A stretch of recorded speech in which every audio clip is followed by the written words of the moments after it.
This call and your telephone number will be monitored and recorded. You have a prepaid call. You will not be charged for this call. To accept this call, say or dial 5 now. Thank you for using Global Tel Link. Hello. Hello, James. Hey, David. How's it going? Hey, what's up? It's going, man. It's going. What's going on? All right. All right. Yeah. So we're live. We're live, and we're ready for part number 5. It's been a long week.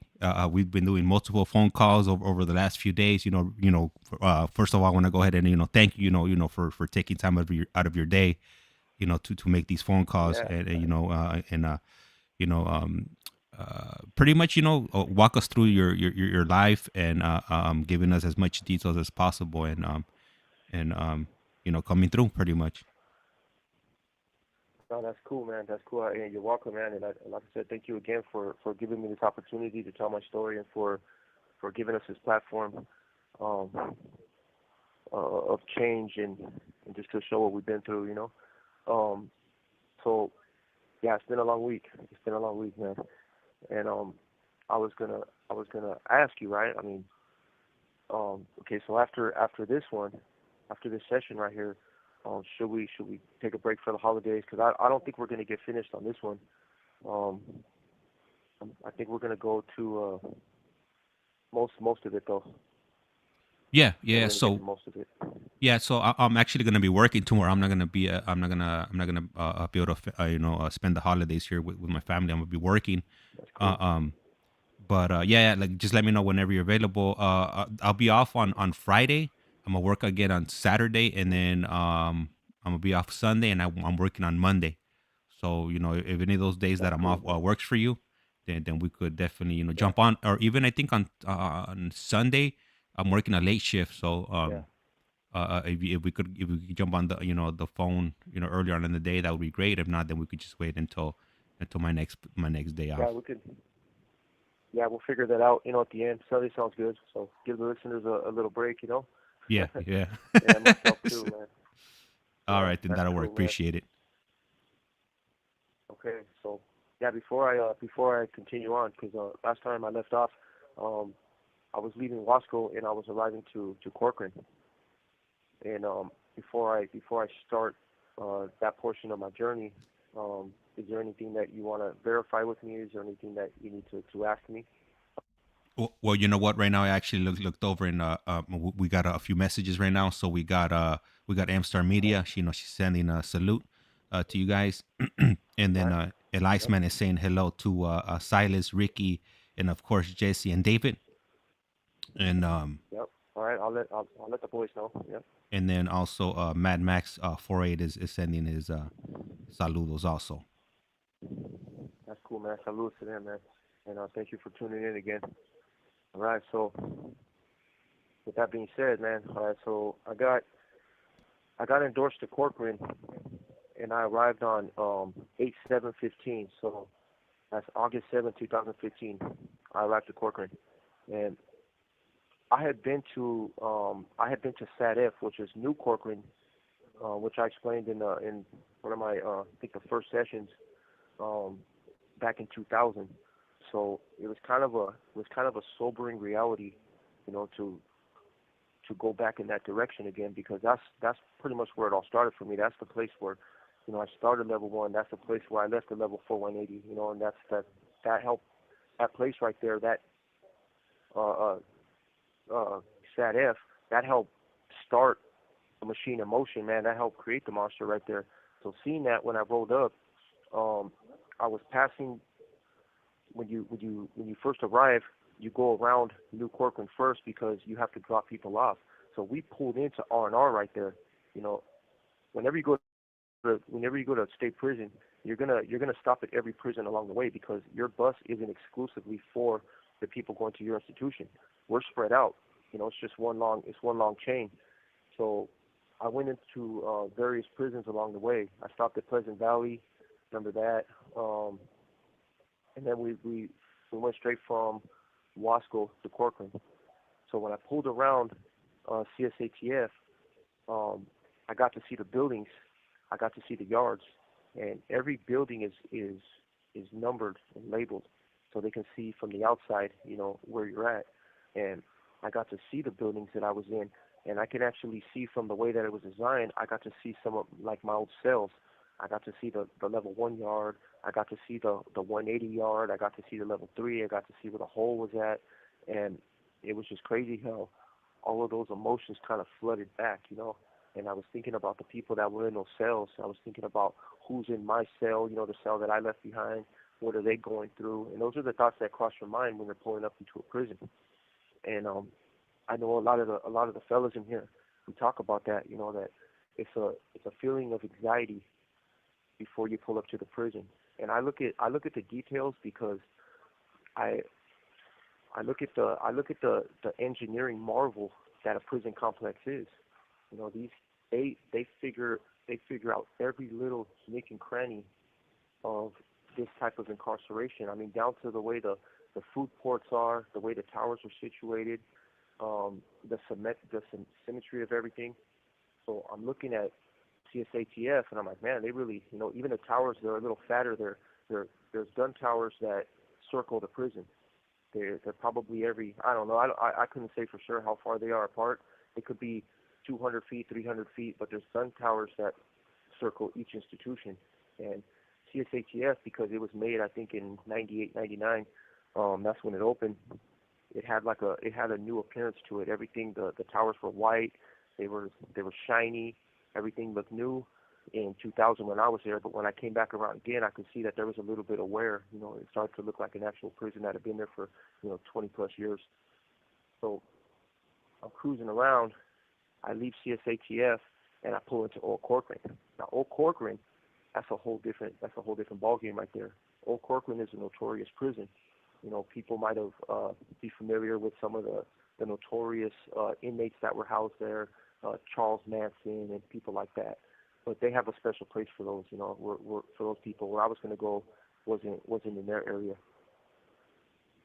So when I'm pulling into Corcoran, the first thing I notice is all the towers are blue. Like the way that they're the paint on the towers, they're all blue. Everything looks really worn. There's a lot of rust. The gates looked all rusted. There's spider webs everywhere. So I'm pulling in. The officers, they kind of look like weather torn. The officers that work the front of the gate, they always look kind of rustic. Like they're primarily outdoors. This call and your telephone number will be monitored and recorded. They work outdoors primarily so they can work with the intake and the cars that come and go from the institution. So we pull in, we go around to R&R, and it's just a vibe there, man. It's just like, don't fuck with this kind of vibe. And I went about my business, got processed in, and I came into 3B yard. It was classified as 3B, but it was a level 4. Now, keep in mind, this is the first time that I've been into an actual S&Y yard. I've been in the reception yards, I've been in the county tank, but I've never actually been onto an S&Y yard, so I don't know what to expect. And the problem with this is that when you come into S&Y, it's not suddenly just a magic cure for addiction. It's not a magic cure for gang mentality. It's not a magic cure for criminality. You're just basically being removed out of one pit of vipers and you're put into another one. And it's lawlessness in S&Y. So I seen that when I first got there. I didn't see the rhythm that I'm used to seeing when I stepped into a yard like Soledad and one of those other yards. There's no invisible boundaries in S&Y. When I step into the yard, I'm seeing I look at the basketball court, I look around, and I'm seeing that everybody's playing basketball together, mixed races, and I'm not used to this at the time.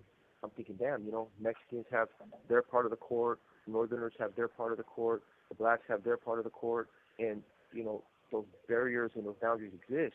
The handball wall, same thing goes there. But I'm not seeing this in S&Y. I'm seeing just everybody's mixed around and walking around, and they're all looking at us. And right away, my survival instinct tells me I need to find my homeboys. I need to find somebody that I can identify with right off the bat. Well, I had already involved myself with the gangs on this side. So right away, I'm trying to look for some symbols. I'm trying to look for some tattoos. I'm not seeing none of it. They're just ushering towards us towards the building, and I'm just going with the flow. It was just different. Nobody there to greet us, nobody there to give us our respect, nobody there to escort us, introduce us to our cellies. We're on our own. And that's a scary thing in prison because I had never really been on my own like that before. I always had an OG to kind of lace me up, but this was different. So I get I get instructed to go to building three. I go into building three, and one of the guys that I came off of the bus with, he had actually come from up north. He came from I think from Tracy, from that reception center. So he was in R&R already. Other buses go to R&R. It's not just our bus. So they came from up that direction. Our bus came from the south, and we were all in R&R together. So I ended up living in a cell with a guy that was from up that way, and that was new to me because I had never lived with a northerner before. So hey, this dude was cool. He had the long hair just like I expected, but the way he carried himself, he was very respectful. He was very structured. He was young, but you can tell that he had been schooled pretty good. So right away he was clean, and we were more or less focused on just situating the cell. He didn't have a problem giving me the bottom bunk, which was cool. So I helped him out, and we didn't have nothing. We're coming out of reception. We're not coming with much. They're not trying to transpack all kinds of stuff from reception. So that's what it is. So me and him were just chopping it up, and we're getting ready to go to the yard. Well, they had changed something in Corcoran, specifically that prison, which means that we didn't have to be on orientation for 2 weeks. Next time they opened the door, we were free to go to yard, and we were technically unclassified. We hadn't gotten to a committee yet. So when the door opened, I'm thinking in my head, well, I gotta find members of the gang. That's my primary goal. I need to find out who's here. I need to find out what's up. And I step out to the yard, and I'm walking around the yard, and I'm looking around, and I'm looking like I just don't recognize nothing. Nobody's standing out to me. Everybody's kind of scattered, but there was still a lot of people on the yard. So it's kind of dangerous to let it be known what you're affiliated with on those yards, because if you say to the wrong person, that could be your ass right there. They're going to jump on you, and it's going to be all bad. So I'm kind of trying to insinuate that I'm a part of something without actually saying it, and so I can see if somebody's going to kind of pick up on it, and then I can go from there. So I walk around, and I seen that there was a gang of dudes, and they looked gang related. They were bald. They had the pulled up socks. They had that cholo look, that gangster look. They had tattoos all over them. So I'm like, all right, well, I'm gonna start with these guys. But I can tell that they're from Southern California. I'm seeing some of the neighborhoods that I recognize, some of the tattoos, the symbols. So I go up to one of them, and I introduce myself, and I represent my affiliation. And right away, he represents his affiliation. It's the same. So right away, I'm like, all right, cool. I found an ally. I found a homeboy.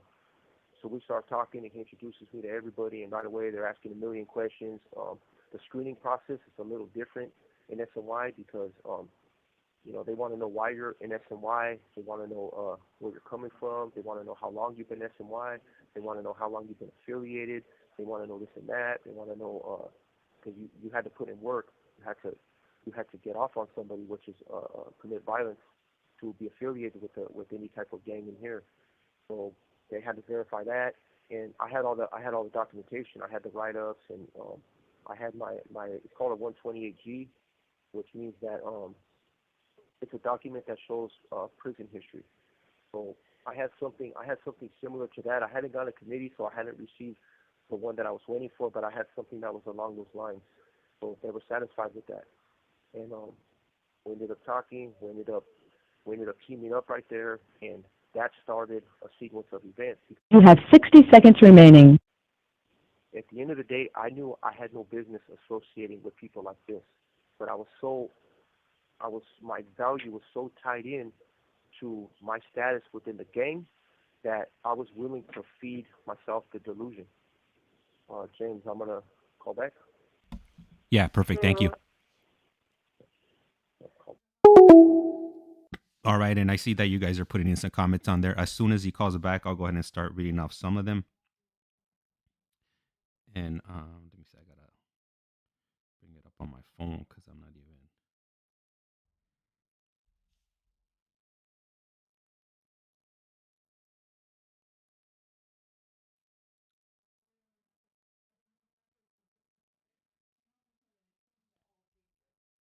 All right, I'm ready.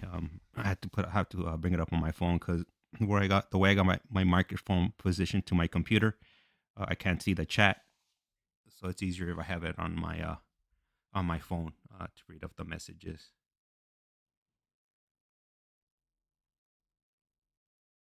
All right, so for tomorrow, most likely we're gonna take a break. I'm not sure I'm gonna have anybody on. Oh no, I'm working tomorrow, so yeah, I'm definitely not gonna have anybody on. Call is now being recorded.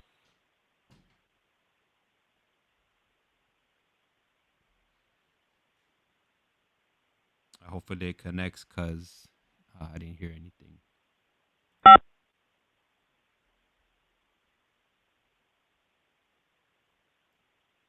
Okay, yeah, that one didn't connect, so he'll give us a call back.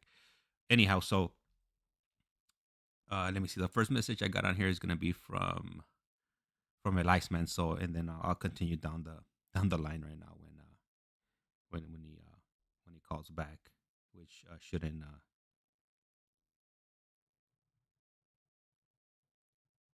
Oh, okay. Pit Viper. I'll go ahead and I'll ask him right now.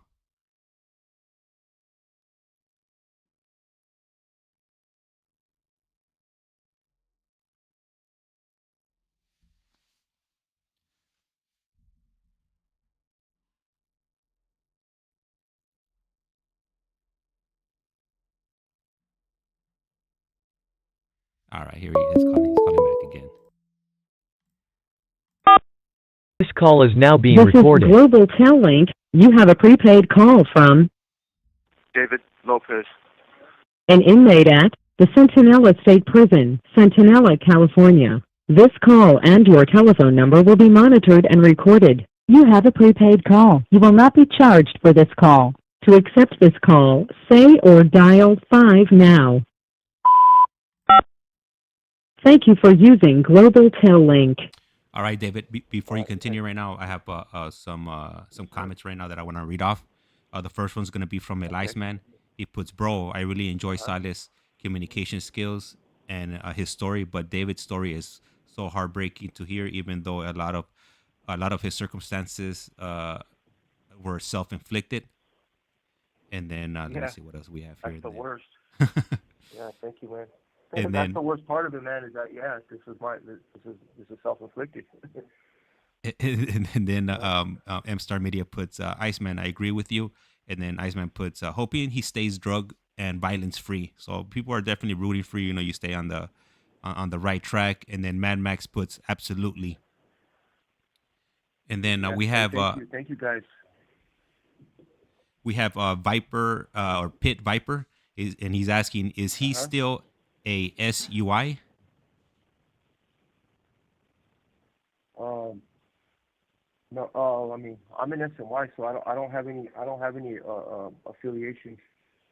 I'm just, uh, I'm just David. And, I'm just me, man. and then Yeah, and then I know what he means by that. oh, okay, okay, all right. So Yeah. and then I welcome Viper, and then I put no Nintendo, and then he put down there in the bottom. It's an inside question. Him and Jesse are my boys from childhood. Oh wow, yeah, and that's crazy that somebody said Jesse. He asked if I was a SUI, and said that him and Jesse are my boys from childhood. It's a dude named Pit Viper, and yeah, and he's watching this. Yeah, and the thing is, so um, my heart will always be with those individuals that I, from childhood, that that were a part of that journey with me, and yeah, it is an inside thing, and I know exactly what he means, and yeah, I'm touched that we're remembered like that because our journeys took different turns, at some point, and we were all very, very close in that circle. So a part of me will always be a part of that. All right, and So and your it boy here that's in the chat. Have you communicated? uh-huh. Do you communicate with him while you've been over there, or did he just come across the podcast and probably came across your name or whatnot?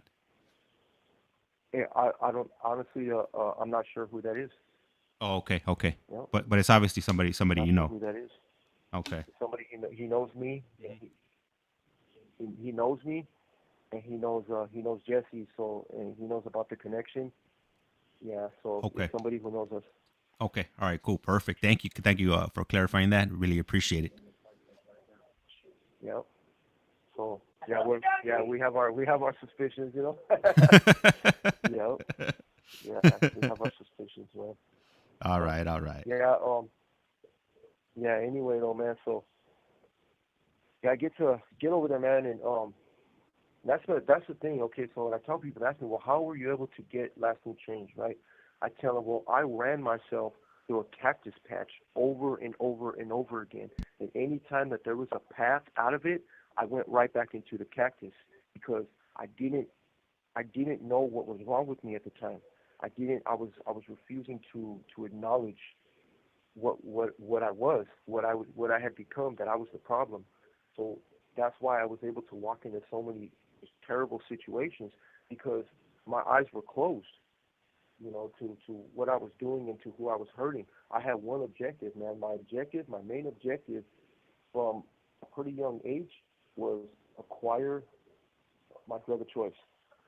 You know, that was my main objective, man. I needed to figure out how meth can solve all of my problems, and I had a lot of problems. And every decision I made in here, look, I joined some other thing, some other crazy ass thing in here because they had told me that I couldn't be a part of what was coming in, and that demon that was living in my head that I call addiction wasn't going to have that. So everything else was, it all started with camaraderie and needing to feel involved and needing to have value. But eventually, those those aspirations took a turn. They took a turn when methamphetamine entered my life, and that became my primary objective. I was never going to admit that, but that's why I ended up in the situations that I did. Because now I'm already doing life at this time. You know, at this point, when I'm arriving to Corcoran, I'm already doing life. So I have to try to salvage whatever type of uh, normal existence I can. And my normal existence was being high in meds. So guess what? When I walked onto that yard, that was one of the first questions that I asked my so-called affiliate associates. You know, I said, look, man, where's it at? What you got? You know, and right away, the problem with this side is that there's already cliques of people that have been on these yards forever, so they all know each other. Me, I'm just coming out of reception. I'm just coming off of the main line. I don't have those types of associations on this side, so nobody really knows anything about me. So there's no trust there. So there was a point in time where that was unacceptable to me. So I did what I know how to do. I committed violence. Um, there was a situation that came up. Um, my cellie was involved with it. He went at it with somebody. The dude tried to get up when my cellie was still proned out after the cops had arrived. And I said, you know what? This is when I'm going to show these motherfuckers what I'm about.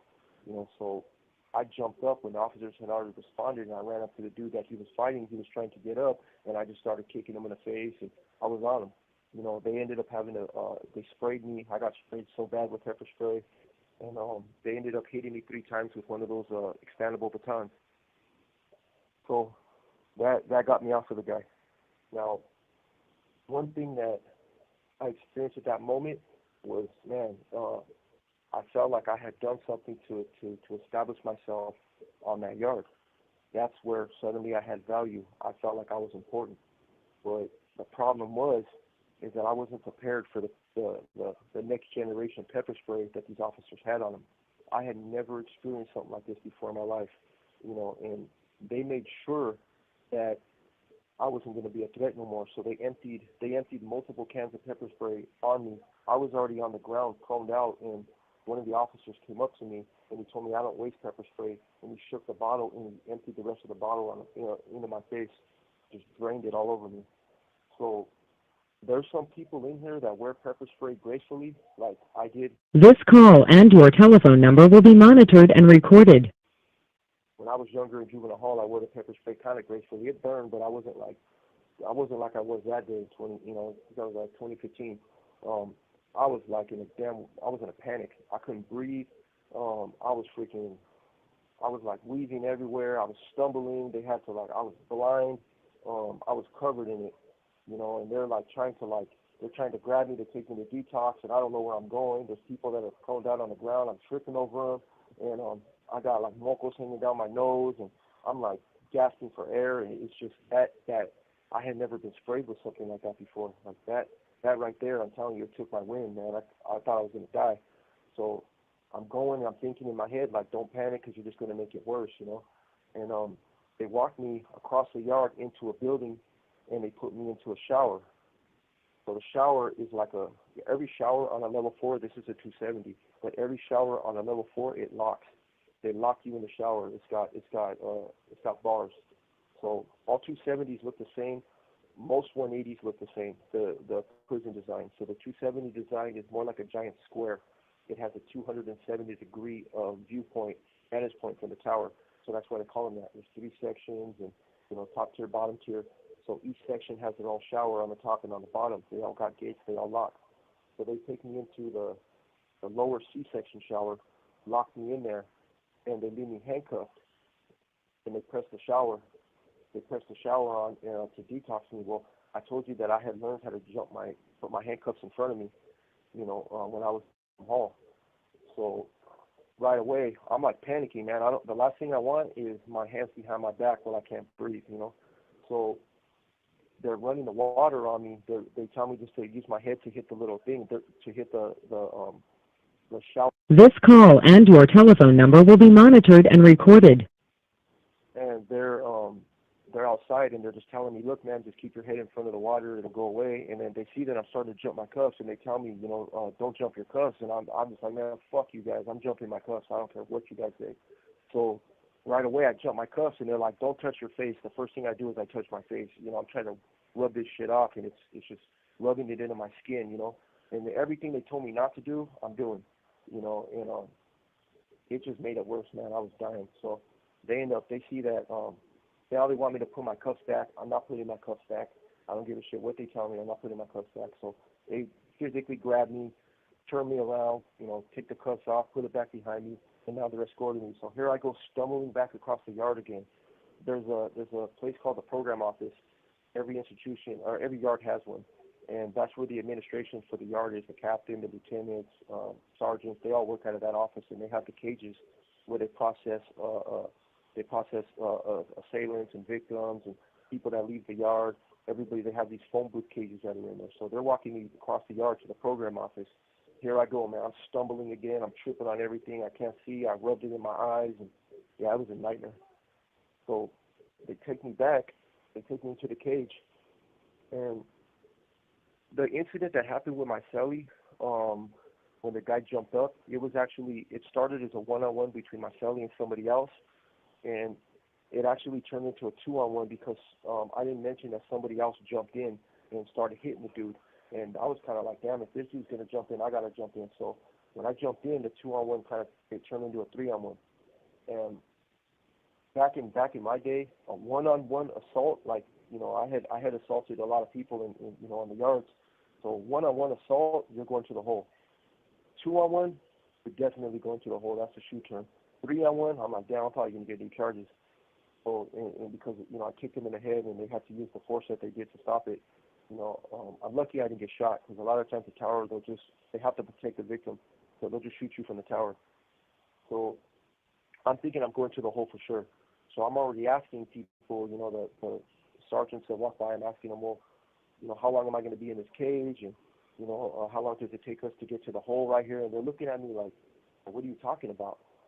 And I'm tripping out, that they're not giving me no answers. The pepper spray's still there. There's water from the shower that I have coming off my body on the floor. And now I'm already splashing that up on my face, because I need more water on me. I didn't wear it gracefully. So, yeah, I finally just accepted that I'm just going to burn for a while. And about an hour into it, they open up the cage, me and the other 2 guys, and they tell us, hey, man, I need you to sign this document, and you guys are going right back to the yard. And I'm mind blown. I don't know that they've already changed the way that they process people into the hole. And 3-on-1s, 2-on-1s, 1-on-1s, they're not taking people to the hole for that no more. They're just like, look, man, if you do it more than once, that qualifies as a shoe term. so they could aggravate it and they could put you in the hole. But for this one, I'm backing on the yard again. It was just crazy to walk back to the building. Just I'm still burning. Everybody's kind of looking at me different, but in my head, that had improved my circumstances on the yard. Because now the next time I ask them what they got, it's already established that I'm willing to commit violence if they don't give it to me. So that kind of it worked. It would eventually be for the greater good, because having that type of access and that type of notoriety that I was starting to get on the yard would actually lead me to where I am in my recovery now, because I couldn't stop getting it. It just kept coming and coming and coming. And, I'm sending pictures home to my family, and I'm getting comments like, man, like, you're in prison, why you look so skinny? Because I'm bald, I'm real thin, and, I was just kind of like my family's way of telling me, like, like, really? Like, this is what you're doing still? So during that time, they had mandatory drug testing. Urinalysis testing was common throughout the state. So I had heard people get tested when they were high, and sometimes the test didn't go through, like they didn't send it out there, and You have 60 seconds remaining. I ended up getting hit with a test while I was super high. It's not hard to figure out. I got a dirty urinalysis. I didn't. Call back. Yeah, perfect. Thank you. Yeah, call back. All right, and then right now, as soon as he calls back, I'll go ahead and let him know that that August is in here, and that you left him a message supporting him. So it shouldn't be much longer before he calls back.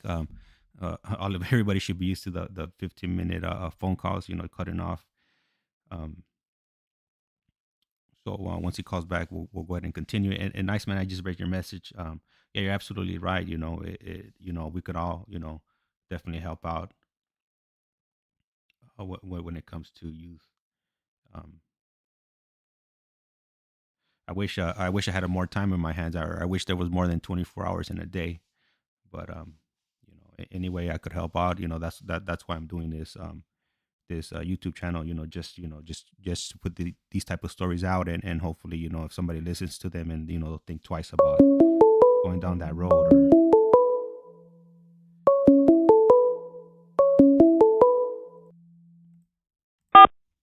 This call is now being recorded. This is Global Tel Link. You have a prepaid call from David Lopez. an inmate at the Centinela State Prison, Centinela, California. This call and your telephone number will be monitored and recorded. You have a prepaid call. You will not be charged for this call. To accept this call, say or dial 5 now. Thank you for using Global Tel Link. hello, David. All right. So before you start, I want to read off some messages from the chat. Yep. So the first message I'm gonna go ahead and read off is gonna be from August Martinez, and she puts, "So proud of you, my brother." That's a he. Oh, That's a he. oh, sorry about that. My apologies. It makes me laugh. That's right. Call my brother a girl. My apologies on that one. He knows. Hold on, James. That's how you get in our family?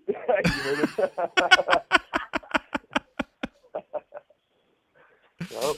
Oh man, messing up already. Yep. It's too early right now to start messing up. Yeah. Got me all red in the face. All right. All right. Yep. No, that's all right, man. And then we got a Iceman. I'm sure Iceman is a guy.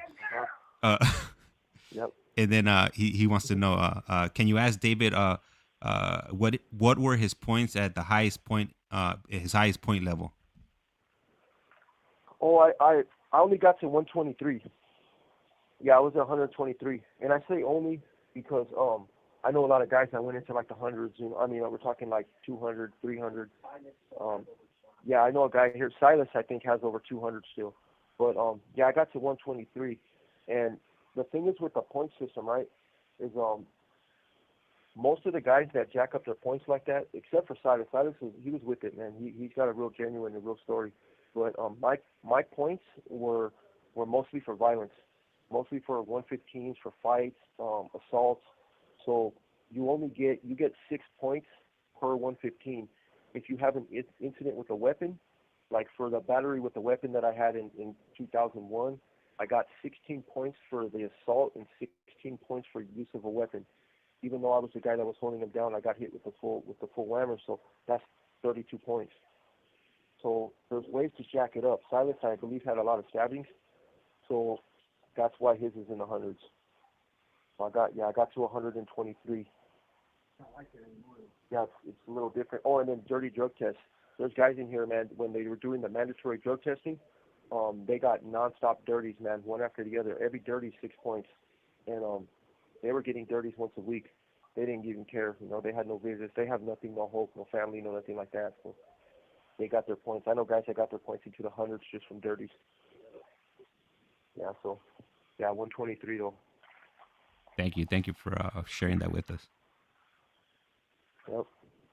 Yeah, so when I got hit with the UA, right? I got hit with the UA, and I had already got cocky because I was thinking, man, they're not testing me. It had been a while, and I just thought that I was slipping through the cracks, you know, because everybody's supposed to. This call and your telephone number will be monitored and recorded.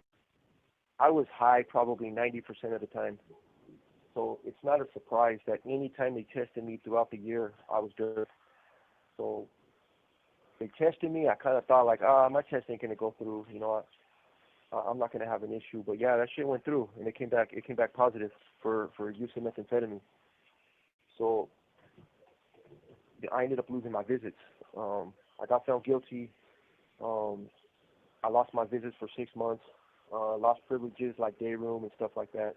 But at that time, I didn't really care because I was so far in Corcoran, I didn't have people coming up to visit me. Like my family loves me, so I don't want to take anything away from them. But I had just got to prison at that time, and they weren't really trying to drive all the way up to Corcoran at that time. You know, my mom had made plans in the future, and you know, so I knew I was going to see him in the future. But it wasn't like when I lost my visits. To me, it was like nothing. I was like, yeah, whatever. You know, well, the problem with that is that since they weren't taking us to the hole no more, they had started using something called C status a lot more. Now C status, man, that became my enemy, man. I hated C status. So C status is it's classified for program failures. So since I had committed that assault when they hit me with the batons, I had committed that assault, and I had got the 115 for a dirty urinalysis test within a 6-month period. I qualified for a C status, which means that I had to be moved out of my housing unit, moved into a C status row unit with all the other screw ups, and I had to send my TV home, and I couldn't have any appliances. So it's basically like keeping you in the cell in the hole, but without taking you to the hole. Now, in the earlier years, when I had been coming to prison in the early 2000s, you know, and so on, C status was primarily reserved for people who, it was program failures, but the only guys that I ever really seen in C status were guys that refused to cut their hair.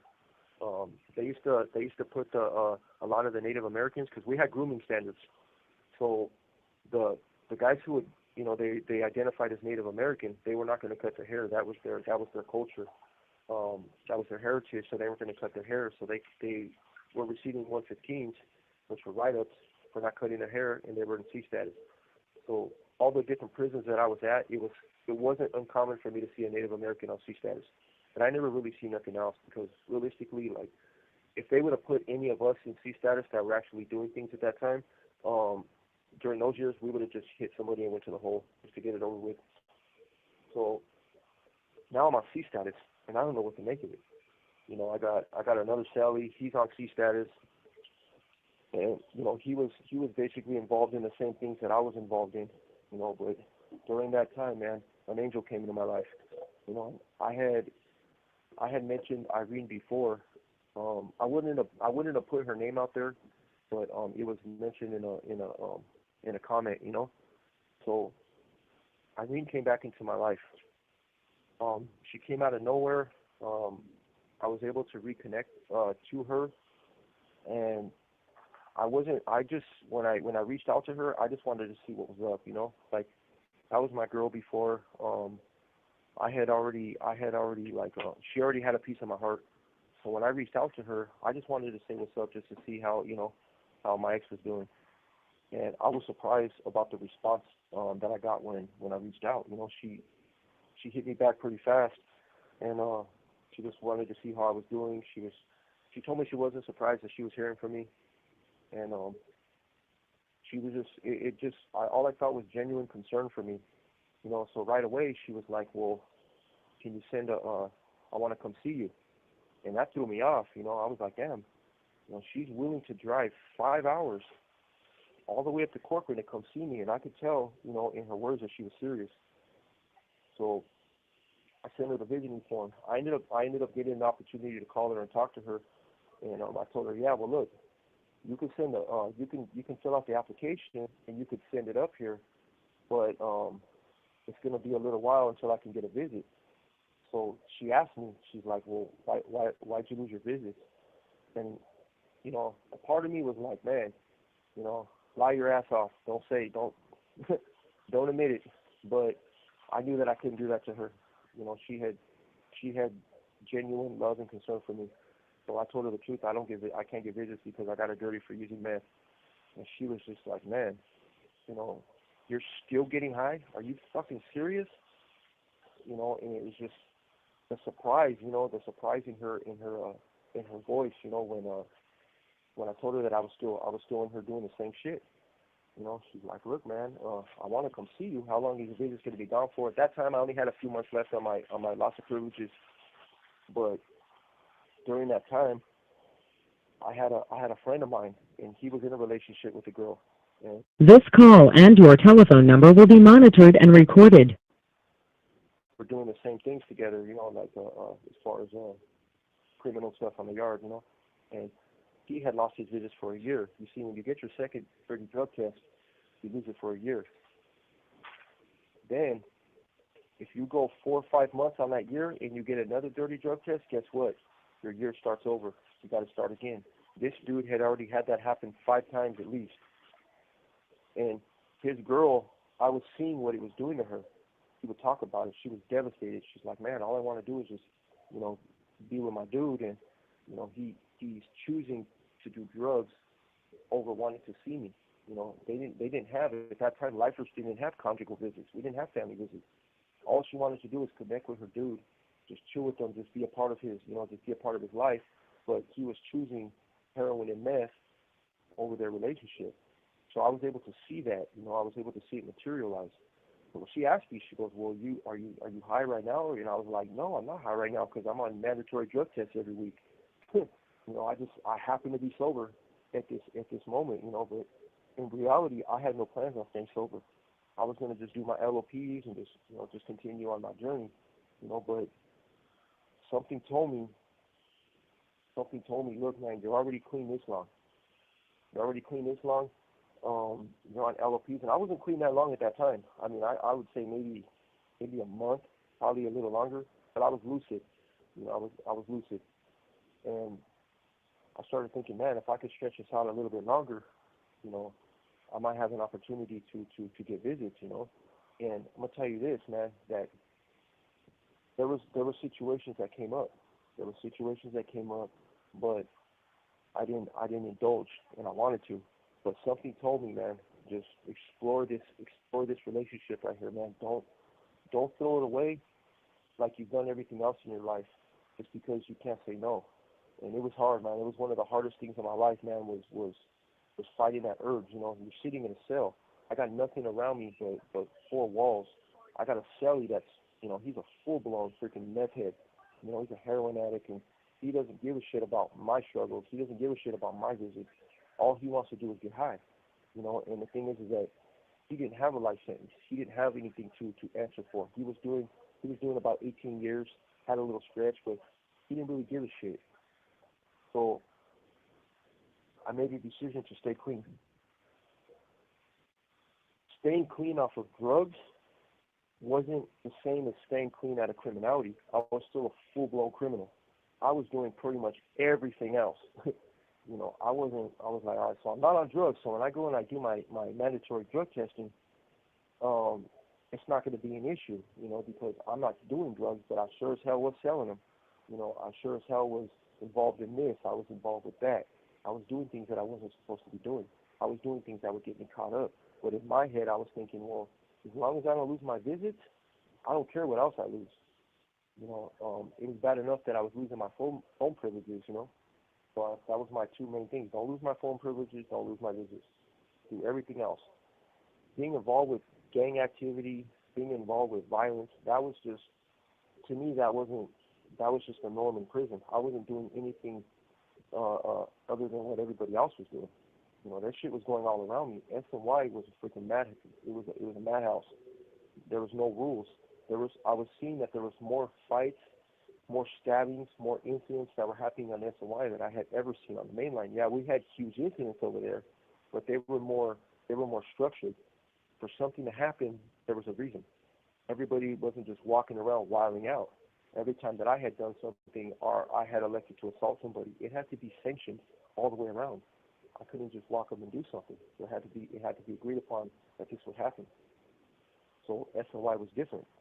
Whatever 3-4 people, were around each other, guess what? They had their own little gang. They had their own little clique, and they were going to do what they had to do. So I was affiliated with something at that time. So I was staying around, my affiliations, but in reality, I was beating up more of my own people than anybody else. The assault that happened with my cellie, that was on my own people. I had actually done a few things on the yard, at that time, and all my own people. I hadn't actually assaulted anybody in SNY that wasn't affiliated with my own people. So I was starting to create enemies because I looked at it like, if you're in my way and you're interrupting my hustle, you're interrupting the things that I need to do, you're a target, and I don't really have to do too much to politic against you to get you out the way. All I had to do was just pass a few things out there, and that was that. So I did that. I wasn't thinking about the long game. All I was seeing. You have 60 seconds remaining. So, all right. So I'll call back in. Thank you. We'll be here waiting for you. Sir.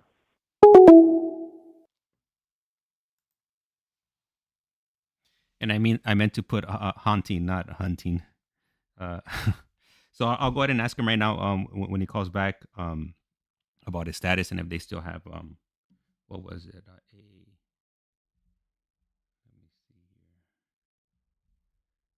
Oh, if they still have A1A or A2B.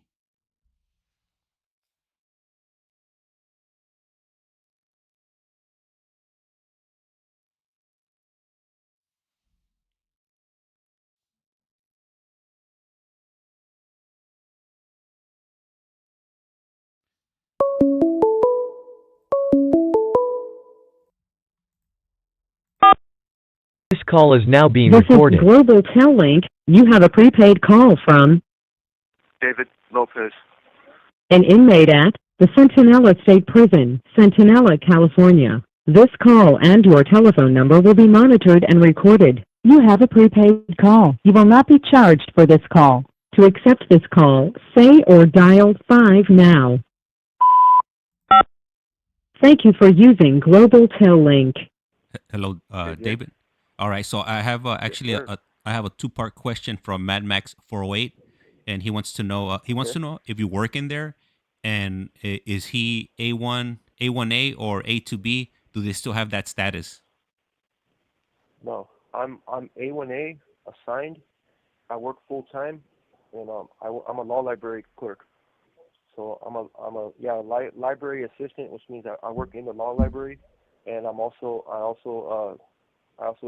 work with the recreational library, which is the books and stuff.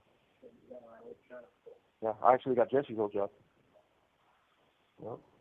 And are you good at filing appeals or things of that nature? Absolutely. Oh, that's That's what I right. do. That's right. Yep, that's what I do. I'm around that type of knowledge all day, and I'm real good at legal research and whatnot. Yeah, that's my primary goal is helping people through that process. So are you considered a legal beagle?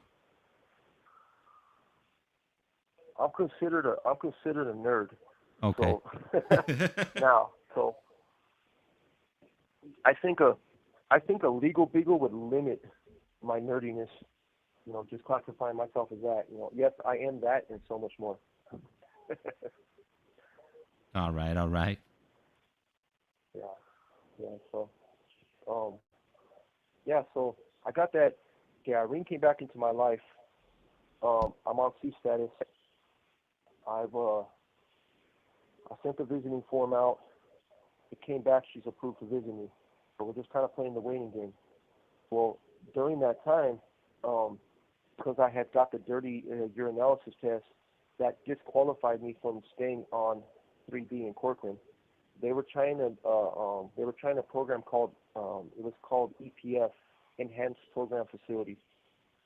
So I did nothing to earn my way into EPF, but just landing in Corcoran, I was a part of that program. I could care less about EPF at that time. So because I got the dirty drug test, it disqualified me from being EPF, which means that it was no longer acceptable for me to be there. So they put me in for transfer. At that time, CCI, which was 4B to Tehachapi, that was the shoe. I was there in the shoe. And that yard had become a level 4 180 SMY. A yard had already been a level 4 180 SMY. So B yard, they had closed down that shoe because of laws that changed. Laws changed, and they said that they wanted to limit the use of solitary confinement and the shoes. And they were releasing long-term validated gang members from the shoes at that time. So there was no need for Tehachapi. So they turned it into a level 4 180. That happened right when I was kicked out of Corcoran. So they sent me there. And now I'm back on a 180 level 4. So when I got to 4D, I was tripping out on it because it was just another blast from the past. I had seen myself, I'd seen myself in these buildings, I had seen myself in these cells, but my experience was different at that time. And at that time, I had considered myself, well, I was righteous within the organization and whatnot, but now I'm just flying in the wind. So it was kind of a sobering reminder of how far I had fallen, and I was sitting there and I was on the yard, and the level of gang members on a 180 level 4 in SNY is nothing like I've seen before. That right there was full-blown gangbangers central. They had every SNY gang that was in the system was centered there, and they had some pretty big ones. And these dudes, they're not just doing assaults; they're committing stabbings on a regular basis, and they're even committing murders on those yards. It's the same type of individuals that were on the 180 level 4s on the main line. The problem is these were the kids that had nothing to lose. They had hardcore addictions. They had hardcore defects of character, as far as being gang members and criminals. They were in there for multiple murders and whatnot. They were LWOPs, but they couldn't keep their mouth shut on the main line. They couldn't process being told what to do, so they didn't last long on the 180s on the main line. So that's where they had them at. And we were all in the same place. Most of us there were all doing life. This call and your telephone number will be monitored and recorded. And we didn't give a fuck. So since I was on C status in Corcoran, when they transferred me, I transferred into C status. So that means that I went to C status row on the 180 level 4. And so that right there was a very special group of individuals. I'm getting the C status guys from that yard. These are the guys that are having multiple incidents within 6 months. And we're all together now. My Shelly, same thing, my Shelly C status. Everybody's gang affiliated there. There's knives everywhere. There's no drugs at this time, so it was actually better for me because I was still really new into being clean. So at that time, I felt like since I'm on the level 4 180, I had to reestablish myself. I had to show these dudes what I can do. It's a different place, it's a different institution, it's a different cast of characters. They're more deeply embedded into their affiliations. So I had to let it be known that I was there. So I had told Irene that I was going to do it. I said as soon as I get there, I'm going to put the yard down. So just bear with me, because if I go to the hole or whatever it is, I gotta represent right there. So she was. I'm not saying she was okay with it, because how can how can somebody be okay with, with a loved one just willing to go somewhere and just commit violence? But the thing is that she understood that where I was at in my life and the type of institution that I was going to, it was better that I make those decisions. It's what it is. We were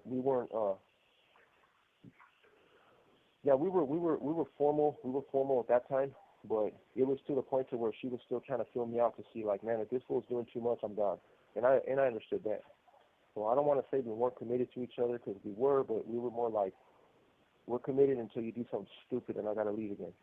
So, and I understood that, So I ended up getting there to this yard. I'm up there. I had already put it in my head. I need to find a victim. Now me, I don't want to say I'm not a bully, because I've done things that would probably classify that, with the people that I've hurt. But I didn't pick on the weak. I waited for somebody that I felt was reasonable, even size, somebody that was gang affiliated, somebody who was there for, similar crime as me. And I usually targeted those individuals, because I said before, if they wear the uniform, they're open game. So not long after I was there, an individual walked up to the tier onto C status row, and we were loud, we were obnoxious. We had no TVs, we had no privileges. I couldn't even go to yard at this time because I had lost yard for something that I had done in Corcoran. And this individual, he went on the tier and he was like, you know what, man, I'm fucking tired of all you motherfuckers just yelling all the time, disrespectful motherfuckers, and he was just sick of us. We had pushed him to his limit. So he worked in the building as a porter, which was he was a tier tender. He just basically cleaned up the building and stuff like that. So because he was a porter, he had an officer that was escorting him in there because they were about to do medication line. Now, I didn't take medication, but my cellie did. So they brought the nurse in. She had like a roll. It was like a med station on wheels. It had all kinds of medication in there, and she rolled it around with her because level 480 is predominantly cells. Like, they try to keep us controlled as much as possible. So they happened to unlock my door and opened it a crack just to let my cellie step out for med call. Well, I had already told my cellie, I said, look, as soon as they open the door for you, if this dude's still in here, we're going to get his ass. So they opened the door. My cellie and I ran down the stairs, and that's how I met Ricky Black. Ricky Black was the porter. The listeners might know him, but that's how our paths first crossed at that time. And like I said before, we came out thinking that this was a slam dunk. This is two of us. Well, Ricky Black, he was cool under pressure. He kind of stepped back. He seen two dudes were coming at him. He didn't run.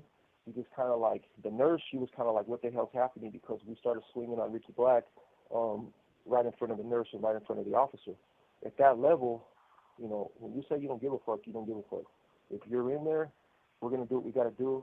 It's up to you to get the hell out of the way or get out of there. So the nurse, she grabs her little med station on wheels and she pulls back, and she gets out of there. The officer takes out his spray, and once again, man, I got hit with that pepper spray. Ricky Black, he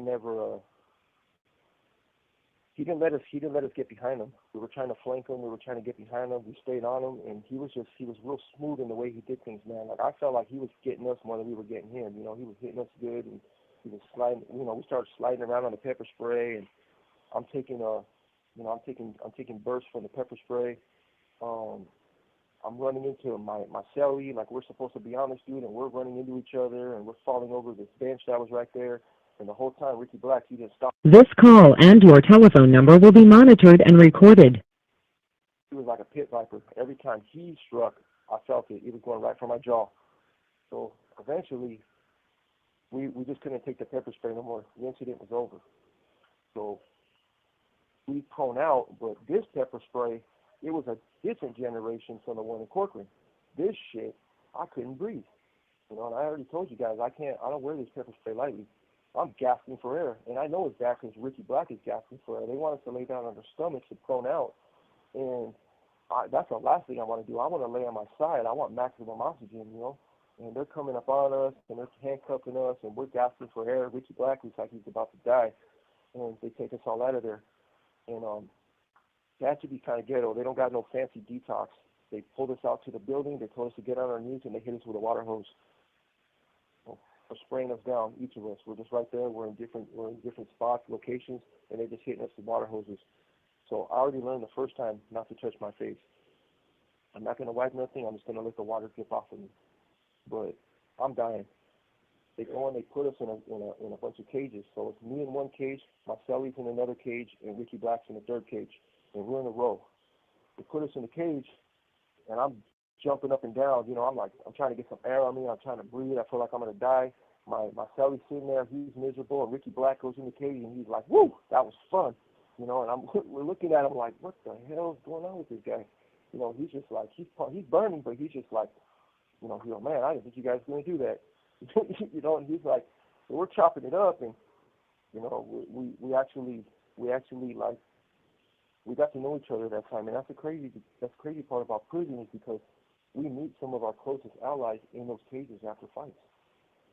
I've had some of the best conversations with my victims in those cages.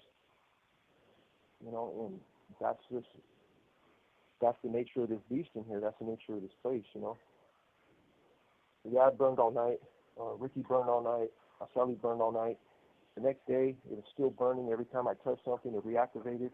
Ricky, they let him back out on the chair to work, and he comes to the door, and he's just looking in, and me and Marcelli are by the door we have like a bucket full of water, and we're just still hitting our face with this water. It's not going away. Yeah, it was bad. So that could have caused a riot on the yard, but it was smoothed over by cool heads. You know, Ricky said, "No, I fucked up. I went on the chair. I disrespected them. They came out. They did what they had to do. There was no hard feelings, and we went about our business." So Ricky pretty much did him during that time, and I did me. We talked to each other when we seen each other. I seen him on the yard, but we weren't friends at that time. We just had experienced something together, and we just kind of kept an eye on each other. So about 2 months after that, I'm on the yard, kicking back. I'm still clean. You know, I'm still clean, but what I mean by clean was I wasn't doing meth or heroin, but I was still willing to drink. I was still willing to smoke weed. I was California sober at this time, you know, but in my head, I thought that was acceptable. I thought that, hey, you know, if you just fail, if you just smoke weed, if you just drink, that that's acceptable. I know that that's not the case, but at that time, that's how I thought.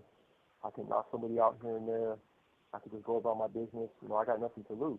Well, I had Irene to lose. And in the back of my head, I knew that. We started getting closer. You have 60 seconds remaining. Her coming up to visit me started to soften me a little bit.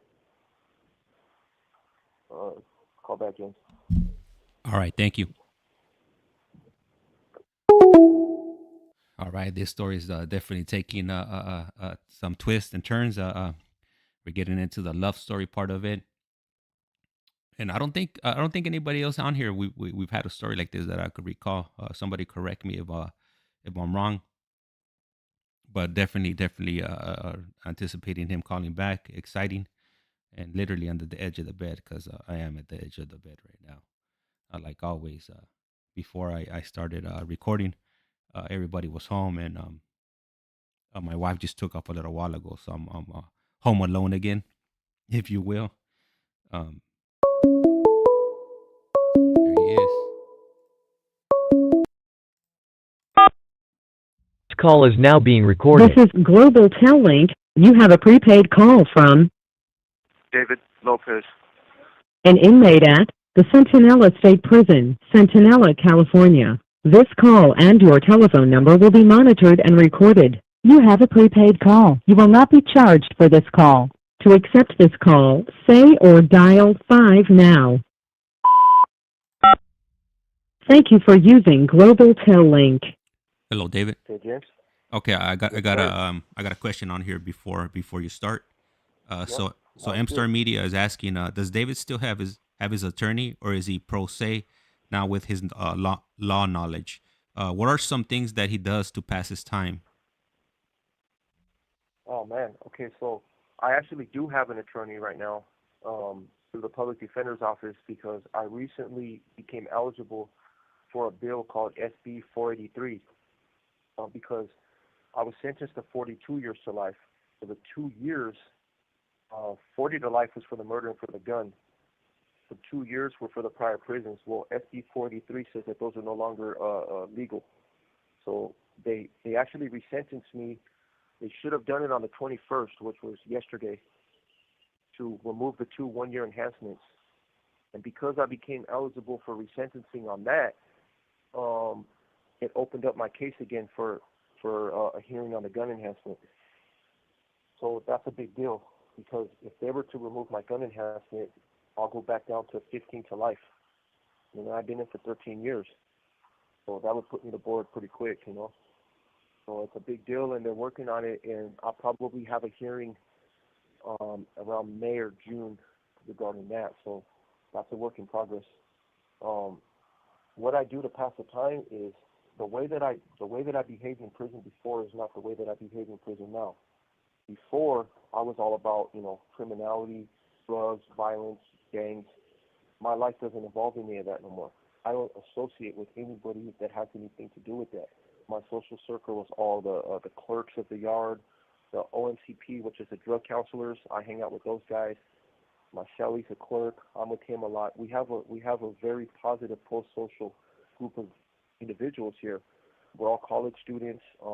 We have San Diego State University here that has a bachelor's program. I hang around with San Diego State students. I plan to be in San Diego State one day also. So my day is work. I get up in the morning at 8 o'clock. I get up in the morning at 6 o'clock, go to breakfast, and my door opens for work at 8 o'clock. So I work all day, come in for lunch for about an hour and a half, and then I'm back to work again at 3 o'clock. Until 3 o'clock. Oh yeah, I go to a program called cognitive behavioral therapy Monday, Wednesdays, and Friday. And those days, my work days cut short for that program, and I go from 12:30 to 2:30, Monday, Wednesday, Friday. As soon as I come out of work, right when I leave cognitive behavioral therapy at 3 o'clock or 2:30, I go back to work. Then I help out and I clean up back in the law library, and then I stay on the yard if I can. If it's my yard, I stay on the yard for an hour to work out and stuff like that. And all the clerks, that's what we do. We stay out for that last hour to work out, just conversate and discuss our day. Nighttime, I go to night yard and I work out. I run a lot. Yeah, I'm always busy. I'm in multiple programs here. I recently became a certified community coach from a program called GOGI, which is Getting Out, Going In. And we have GOGI discussions on the yard, so we're not just sitting idle. I'm a Criminals and Gang Members Anonymous facilitator. So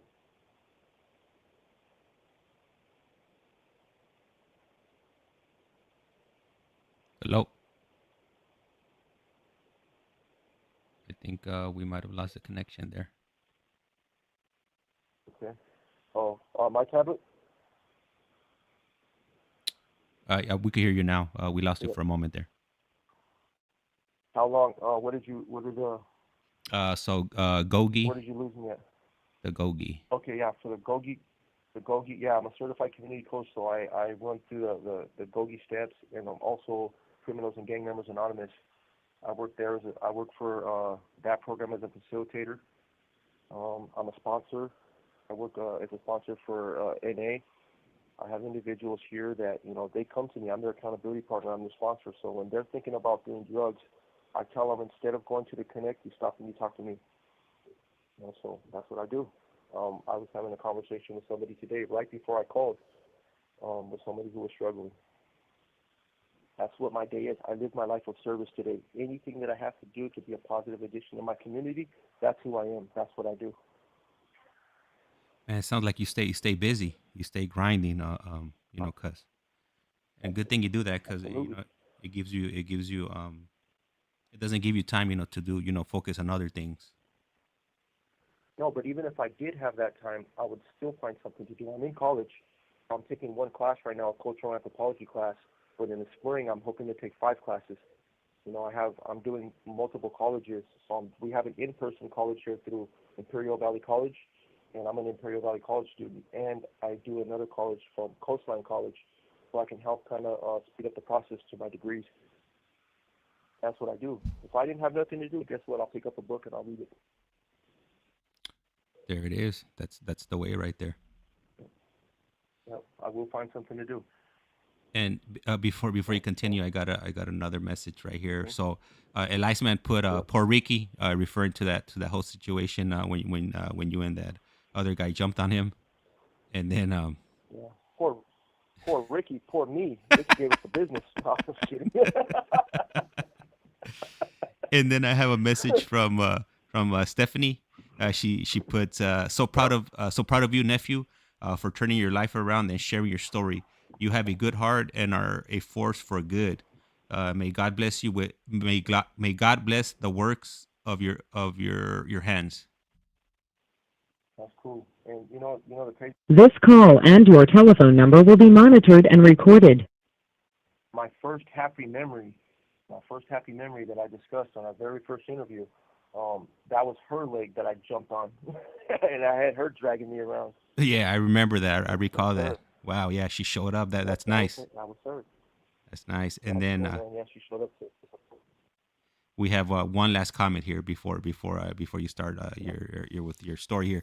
We have one from M Star Media. She puts, "That's awesome, David. Keep busy.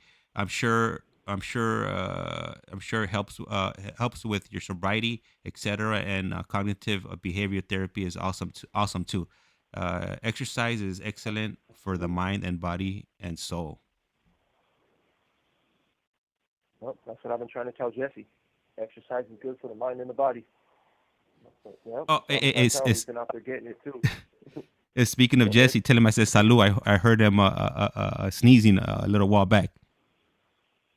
Oh, that was him. He said, "Salud, Jesse." Heard you sneezing a little while back. James. Yep. Speaking of Jesse. Yep. Yeah, he's cutting up onions right now. Onions and bell pepper and chili. So. All right. He's a chef. Yep. Yeah. So. Yeah. Anyway, I get to it sucks because it's crazy when I get to it because I didn't even really think that my violent history was going to take this many sessions. I'm like, okay, I want to get into the good stuff I'm doing, and I'm glad Instar Media was asking me those questions because I know the listeners are like, damn, when does it end? Is this, what am I going to do next? Am I going to run and put my head through a wall or something? I feel, yeah, I feel bad. That it's like, look, it does have a happy ending. It's just it really started. It all started with Irina because she was getting to me, man. When she came to visit me, man, and I seen that genuine concern, that genuine love, and she made sure that my mom got approved to come up and see me, and it was just that feeling that I had when my mom gave me that hug, and she cried. My mom's not a crier. My mom's a strong woman. So when she came up, and I hadn't seen my mom in person in 7 years, because I had been in the county for so long. I had been through Corcoran. I'm into Hatchety, so 7 years had gone by before my mom got to hold her son. And so when she came and she gave me that hug and she just, she couldn't contain herself, and I remember I'm on a visiting room in a 180 level 4, so I have to make sure that my tears are not seen because I'm giving off this image as a tough guy. This is what I've built, my entire time in prison, and it was hard, man, because it was hard to feel my mom that vulnerable when I was hugging her in the visiting room, and that love right there, it started to get to me. Something my victim, something his family, when they told me, all those years ago at the sentencing, that was in the back of my head, that they're not saying that forgiveness was out of the question. They just want me to understand what I did to their family. They're going to have to support his son. They're going to have to make sure he gets to school. They're going to have to buy his school clothes. His mom said that she had a very rare cancer and that she feels that God left her alive long enough to see her son's killer put away. But she didn't have hatred in her heart. She told me to think about what I had done and what if it had been her son that put my mom through that by killing me, and those were powerful words. My attorney advised me not to listen, to write on a notepad, but I soaked it in. I listened to it. I don't know why I did at the time, but I did, and it stuck with me. So as I was sober longer, I was starting to, those thoughts were entering my mind. I was thinking, man, like, this is what I have become. This is what I am. I'm thinking about the vulnerability of my mom, the strongest woman that I had met at that time, is crumbling in my arms vulnerable, crying because she just wanted to hug her son. That wasn't something that was easy to deal with at that time. But I had to tough it up because I had been swallowing so much trauma, so much pain my entire life. So I swallowed that one and I took it and I held it, and it started to put a fire in me. So getting back out to the yard, when I'm doing these things, when I'm coming out and I'm putting in work, I'm going after Ricky. I can feel something's different though. Like, I don't want to hurt this guy. I want to do what I got to do because that's what the situation calls for. But I don't want to. I noticed that the hatred wasn't there in those punches. It was something about Ricky, something about the way that he was cool under pressure. But I noticed that I wasn't trying to win that fight. I was just trying to make a scene. I was trying to draw attention to me and my supposed aggressiveness and my willingness to commit violence on that yard. But something was changing in my heart at that time. The lack of meth in my system was helping me. This call and your telephone number will be monitored and recorded. So a couple months goes by, I'm back on C status again. Oh no, I didn't get on C status again yet. A couple months went by after Ricky's incident. I'm on the yard. I play handball a lot on the yard. That's my thing too. Anytime I'm on the yard and I'm not working out, I'm terrorizing people on the handball court. That's when I become an inconsiderate bastard in between those white handball lines. So I'm playing handball. Everything's going good. I'm with other members that were affiliated at that time. We're all right there. We're chilling. All of a sudden, it's almost yard recall. And boom, alarm happens. It's common on that yard. So when I hear an alarm, especially on a yard like that, on a level 4, I need to find out where it's at. So immediately, I need to, just like the officers are looking for it, I need to spot the incident because I have to make sure that it's not my people, and I have to make sure that I'm out of the, we call it the, it's a zone for, where they'll come and sweep people up if there's a murder or if there's like something with a knife. Yeah, what's it called? A schematic zone, yeah. See, Jesse knows the term because he's been in schematic zones. So that's what we do is we try to make sure we're out of the schematic zone where we can observe and we can be in a safe place. So I noticed it's a white guy and a member of, the stuff I was a part of. So immediately we have to attack every single person that's in that area in support of our member. So they're fighting, and it's on. There's no one-on-ones on that. There's one-on-one fights, but they have to be sanctioned. They have to be agreed upon. Okay, this dude has a problem. That dude has a problem. We'll let him take care of it. But there's no surprise. There's no surprise fights like that at that level. So when we see one of ours fighting with one of theirs, we attack all of theirs. We attack him. We attack them, and You have 60 seconds remaining. it erupted so fast and so crazy that it was just all out pandemonium. I mean, the entire yard was peaceful 1 second, and then everybody was just at each other's throats fighting. So James, call back. Yeah. Yeah, call back. All right. So I did see that message from Stephanie, so I'll go ahead and read it off to him as soon as he calls back. And then I'm going through other messages to make sure that I didn't miss anything else. And no, it looks like I'm pretty much caught up. The last message on her was Mad Max 408 said he was gonna be right back.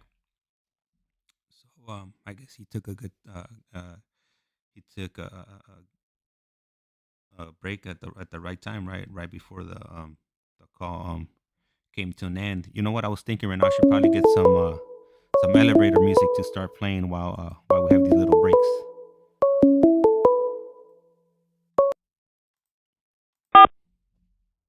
Call is now being This recorded. is Global Tel Link. You have a prepaid call from David Lopez.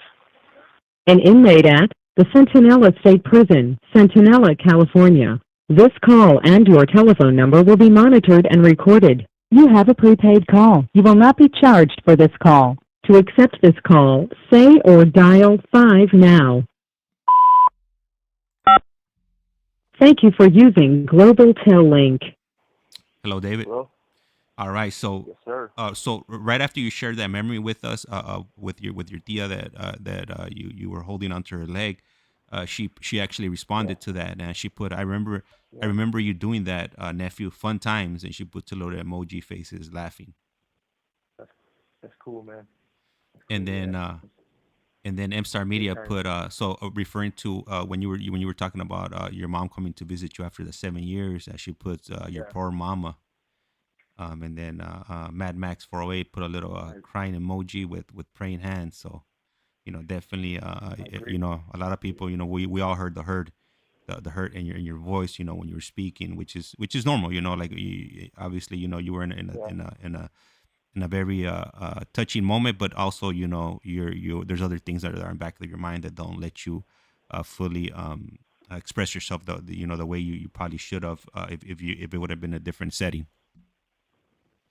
Absolutely. This is where I'm at. Right now I'm at my cell door and I'm looking out. And it's the reality of where I'm at. They're doing dinner right now. I got some food in here, so I'm just gonna skip dinner right now. But yeah, I'm looking out and just the officers are in here serving. There's one, two, three, four, five, six, seven. There's nine of them right here ready for anything. They're all geared up. There's people walking out the cell. Everybody's just kind of it's a shifty situation right now. Everybody's kind of everybody looks relaxed, but they're not. You never know what's gonna happen. So that's where I'm at. That's the reality of what my telly's gonna go out there right now, get his tray, come back in. So it's just that's the environment that I live in. But I appreciate that. I appreciate everybody, feeling that. Yeah, it's not easy to talk about. It's not easy to to to put out there exactly what that was because that was just raw pain right there. This call and your telephone number will be monitored and recorded. Yeah, everything I put that poor woman through, everything I put my aunt through, everything I put my family through, that's all self-inflicted. It didn't have to happen. A lot of people come from traumatic upbringings, traumatic, dangerous neighborhoods, and they don't end up the way I did. Um, that's how my story unfolded, and that's what it is. And you know what? And I was thinking right now. So you mentioned earlier on that you're gonna get your 2 year prison prior enhancements removed, or you were supposed to get them removed yesterday. Yeah. The public pretender's office filed that paperwork on your behalf, or is that something that you got started on your end, and then No, I was gonna No, I was gonna do it on my own, but they had a deadline, and I had already got something. I wrote a motion up to kind of start the process on their own, on my own, and the lawyer actually contacted me, um, and told me that it had to be done before the end of the year. So yeah, they did it on their own. uh, that motion was supposed to be filed before the end of this year. Yes, Oh, okay, all right, the cool. the yeah the enhancements were supposed to be off by the end of the year, so something had to happen.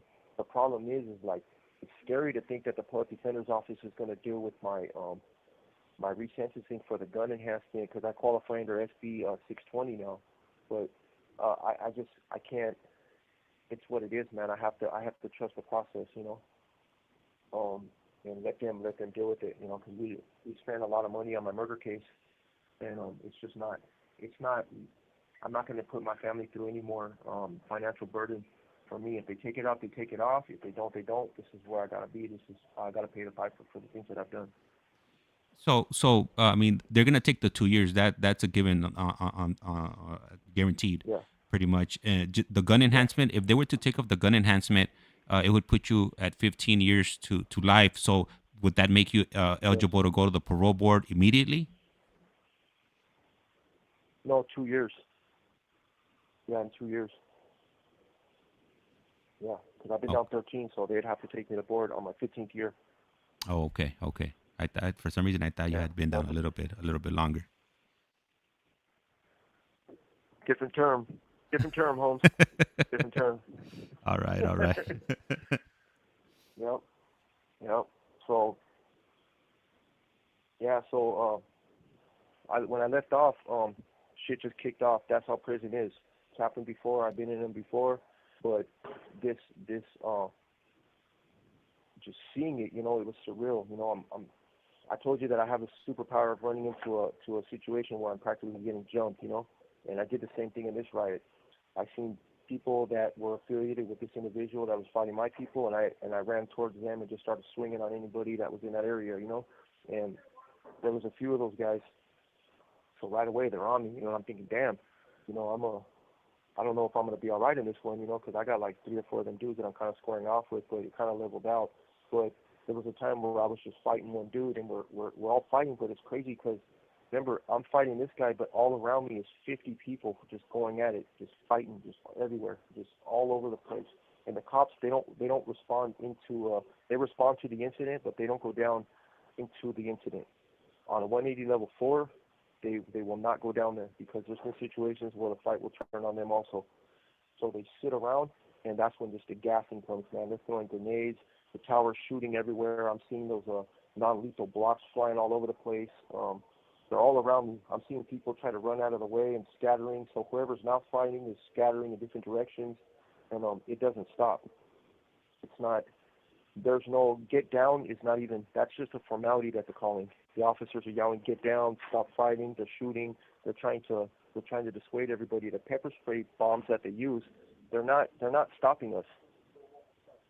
Those are basically like the wind blows them away, and the pepper spray that they're shooting, they're using those big canisters. They're like fire extinguishers, and they're trying to spray. They're hosing down the entire area with pepper spray. But all we do is we kind of get out of range. We back up out of that, and we all do it while we're fighting, so it doesn't stop. It goes on and on and on, and then whoever falls, 3 or 4 guys will jump on them right away, and they'll just stomp them out, until they're unconscious, and then they move on to the next people, and that's what it is. So I remember that the guy that I was fighting, we ended up getting separated. A couple of the guys that I was affiliated with jumped on him, so I turned around and I started to hit somebody else, and the guy that I was going to hit, I ran up and I pushed him from behind, and I was going to jump on him, and he turned out to be one of our guys. Like, you don't know who's who.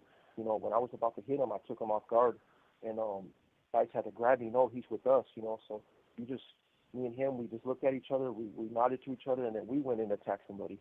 And that's how those situations are. You go and you kind of like, when you're in a fight like that, when you're in a battle like that, you get like it's hard to explain, it's just the feeling you get, you just go. And eventually you stop fighting when everybody gets tired, but there's always a second wave. So when we all get down, every single time, there's always going to be 2 dudes that get down next to each other. They're going to start talking shit to each other. As soon as they go at it, guess what? We all jump up again, and we all just start going at it again. So this gets repeated. So this happens. I had injuries. Like, I was involved. I was like one of the first people in, and I was one of the last people out. And so I had injuries. You could tell I had just been in a fight. I got a ripped shirt. I got a little bit of blood on me. I got, I'm still a bit swollen. So I get taken to a different cage. I get taken to the cages where people are trying to process the assailants, but they can't get everybody. All they're going to do is they're going to get the known gang members. They're going to get the people that have obvious injuries, and we're all going to get written up. We spent probably about 12 hours in the cages, and the cages that we're in, they're them dog kennel cages. They're the old school shoe cages, and it was surreal to be back in those cages again because I had been in those cages in the shoe. So I'm back in there. They're processing us, and then we go back to the cell. That's what it is. I get a write-up for participation in the riot. That gets doubled with the riot with the assault on Ricky Black. So guess what? I'm back on C status again. Back on C status row. So I lose my yard privileges because I got into a riot on the yard. So I'm on C status, which means I can't really go to yard anyway. And the hour that I can go to yard, is taken because of the riot. I can't be on the yard. I don't get no day room privileges. I get no phone privileges. So I'm just there isolated in this cell. And all I keep thinking about is Irene. I keep thinking about her. I'm thinking like, man, what's gonna come of this? And we had already taken our relationship to the next level. We were getting more serious, and we were already discussing marriage. Now, look, Irene is one of those people that even if we discussed marriage, there's no way she was going to jump into a marriage with someone like me. It took years of her probing and prodding and poking at me and trying to see, if I'm even somebody who somebody who's worth marrying, man, because with my situation, that's not easy. She's not from the system. She's not from gang politics. I met her completely separate of this life. So I'm thinking about her though.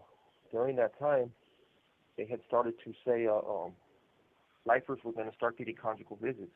Now, marriages in the past were more symbolic. Like we all, a lot of us will in here we have people out there that we've known and we've grown up with for our entire lives. I think my Sally got married, or he was with somebody before, that was going to marry him because that she was just going to do it just so he can have a wife, and so he can have a wife while he did his time. But there was never going to be any physical contact. That was unheard of. Lifers had lost conjugal visiting privileges in California probably I think in 1994 or 1996, something like that. So now things have started to change.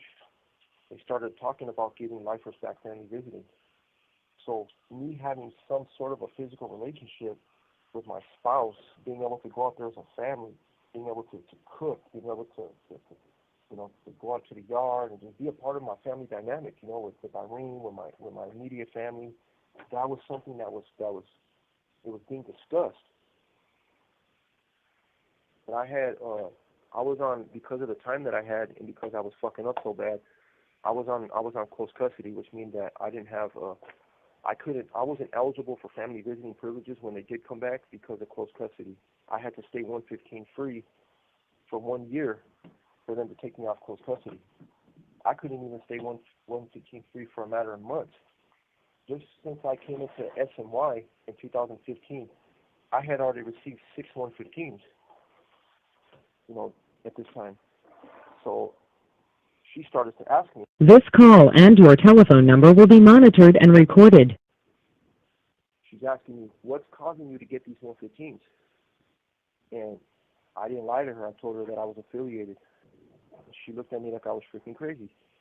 Like, are you serious? You gave your whole life up over the gang mentality for the other side. You gave your life up over your use of methamphetamine. But in here, you're still involved with the same things that made me walk away from you before. How could you do this to yourself? Don't you see what you have in front of you? And she was right. She was 100% right. So me, like the dumbass that I was, I thought, you know what, I could still be involved with this, but I can make it a year without getting the 115. But the problem is that I was telling you and the viewers and the listeners before that I had committed violence on my own people numerous times. I had been removing them. I had been taking them out of the scene. I had been undercutting them, undermining them. I had been doing a lot of things to make sure that I was the primary one that was getting everything in and stuff like that. So I had created a lot of enemies. Those enemies made their way onto the level 418 yard. There's people that arrived that I should have taken care of immediately when they got there. As soon as one thing came up with them, I should have created the circumstances to have them removed. But instead, something in me was softening up. I was letting them get away with things that I shouldn't have done it. I shouldn't have let them get away with. It was starting to. It was in my eyes. I thought that it was a weakness. But I was thinking, man, I got to get to this year. I got to get to this year. I got to get to this year. No matter what. It's 1 year, and I didn't. You have 60 seconds remaining. I didn't even know if they were going to take me off close custody in a year. But to me, I thought, man, maybe I should just let this guy, do this. It won't be that big a deal. Call back, James? Yeah, absolutely. Can't stop now. Yeah, all right. All right, cool. Thank you. All right, so I'm not sure how many more phone calls he's gonna want to do. I'll double check with him right now when he calls back, so we'll have a general idea. I know we're about to be hitting that 2 hour mark within the next 25 minutes or so. So I'll check if he wants this to be the last call, or if he wants to do 2 more. We'll double check, what he's good with, and then after we end this interview, I'll figure out when is it that we'll be airing his next part, which would be Part 6. This call is now being This recorded. is Global Tel Link. You have a prepaid call from David Lopez. an inmate at the Centinela State Prison, Centinela, California. This call and your telephone number will be monitored and recorded. You have a prepaid call. You will not be charged for this call. To accept this call, say or dial 5 now. Thank you for using Global Tel Link. Hello, David. Yep. All Yes, right. sir. So just wanted to double check with you. I'm not sure how much longer you want to stay on. I'm pretty sure you want to Oh. eat. I know because it's a little bit later, and so Well, you, I got yard at 6:30. I'm not gonna eat dinner right now. I'm not really that hungry. I've been drinking coffee, so at 6:30 I just gotta be ready to go to yard, and then I'm gonna eat when I get back. so if you want, I'm not well, really. we could do 2 more calls, and then that'll leave you with That's a little cool. time, Yep. to get ready. Don't want to go Yep. down to the wire, and then you forget to take Yeah. something out to yard or something. So, if you want to do No, two, that's cool, or man. this could be the last one. Totally up to you. Nah, we could do a couple more. We could do 2 more. And Okay. keep in mind, I eat all day, so don't worry about that. I'm a Okay. big All boy, right. so I eat a All right. lot. All right. Cool. Perfect. Thanks. Yeah, my family's like, yes, she does. So don't worry about that. All right. So anyway, yeah. So situations presented themselves where I should have removed certain people. I didn't do it. Something was changing in me where I was just like, man, if I do this, I started to have consequential thinking. If I do this, it's gonna cause this. Um, I'm gonna end up getting I'm gonna end up restarting my year, and I had never thought like that before in prison. I had never cared about restarting my time. I had never given it a second thought.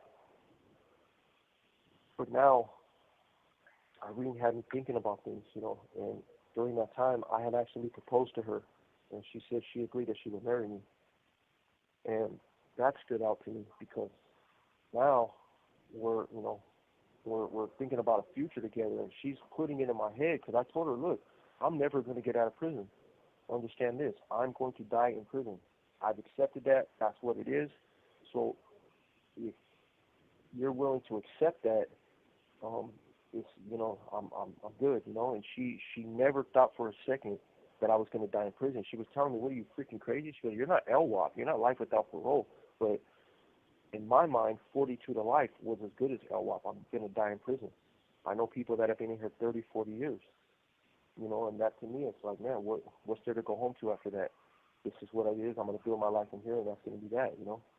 But she would never allow me to call myself a lifer. She still hates it when I refer to myself as a lifer. She doesn't accept it. She's not a freaking lifer, dude. You got a chance to go to board. But it's a term that we got so comfortable using because we accept, we accept this, and that's where we fail already. So, during this time, one of these individuals, man, he was a I don't want to say he was I don't want to call him a stone cold piece of shit, but I mean, man, I can't think of any other word for this guy. This guy was a slippery, slimy motherfucker. I had already pressed on him before in the past, and he never forgot that. This call and your telephone number will be monitored and recorded. I'm on C status again. She's already starting another incident that's going to turn into a major riot with another organization, and it's just nonstop. And I'm starting to have doubts. I'm thinking, damn, why the hell am I even involved with something like this? What's the matter with you, dude? You know better. Why would you do this? And as I was clean longer, suddenly I didn't need this gang to acquire drugs. I don't even need drugs. I don't even want to sell them no more. My family's telling me, we got you, dude. Like, you don't need to do none of this stuff. We're gonna send you money, so you have people that love you. So it was hard, but I started accepting the help. I started accepting the fact that what I was doing was just going to prevent me from what I wanted most, which is just to be married to Irene and just try to carve out some decent life in here. That was in the back of my head. So I started having doubts about my affiliation. And I started expressing these doubts. I started expressing these doubts to a few other people. So the slimy bastard that I had let off the hook before started picking up on this. Started picking up on the fact that I wasn't as willing to commit violent acts as before. He, on the other hand, he absolutely was, and he was the one that started to get the sack, which means he was the one with the dope. So he started to feed it to all these kids that didn't give a fuck. He started to feed them dope. He started to make alliances with them. I didn't have anybody that I really knew on that yard other than my standard affiliations, who I had been in the riot with and stuff like that, but they weren't my homeboys by far. And I seen when it all went bad when I ended up getting got from behind. Two dudes. I was at yard one day, and I felt something was kind of wrong. I felt like something was in the air, but I was ready. I was ready for whatever, I wouldn't leave the yard. Like, leaving the other side, it was the most humiliating thing that I could have done. I was thinking about just sitting on that bus with all these PC dudes that who knows what they were in here for, and I just didn't have it in me to walk away from that yard, knowing that it wasn't looking good for me in the political circumstance. So I seen some commotion kind of like in front of me. I was looking over at that commotion, and that's when the first hit came from behind. They didn't have the balls to try to get me from the front, which was smart, because I was known to have hands. Yeah, most gang members are cowards. They're not going to get you from the front. So the first hit came from the back, and it came hard. They had two hitters on me that them dudes worked out a lot. They were with it. They were crimies. This is what they do. We all had our crimies in here, dudes that we would jump on people with. And this was those two. These are the last two dudes that you would want coming up on you from behind. Sure enough, when the first hit came, I didn't feel fear. It was like I felt relief. It was hard to explain. I thought, damn, I can't believe that this is happening. I can't believe that I've never been got in prison before. I'm the one that gets motherfuckers. And the first time that they hit me, it dropped me to one knee. And I know better not to go to the ground.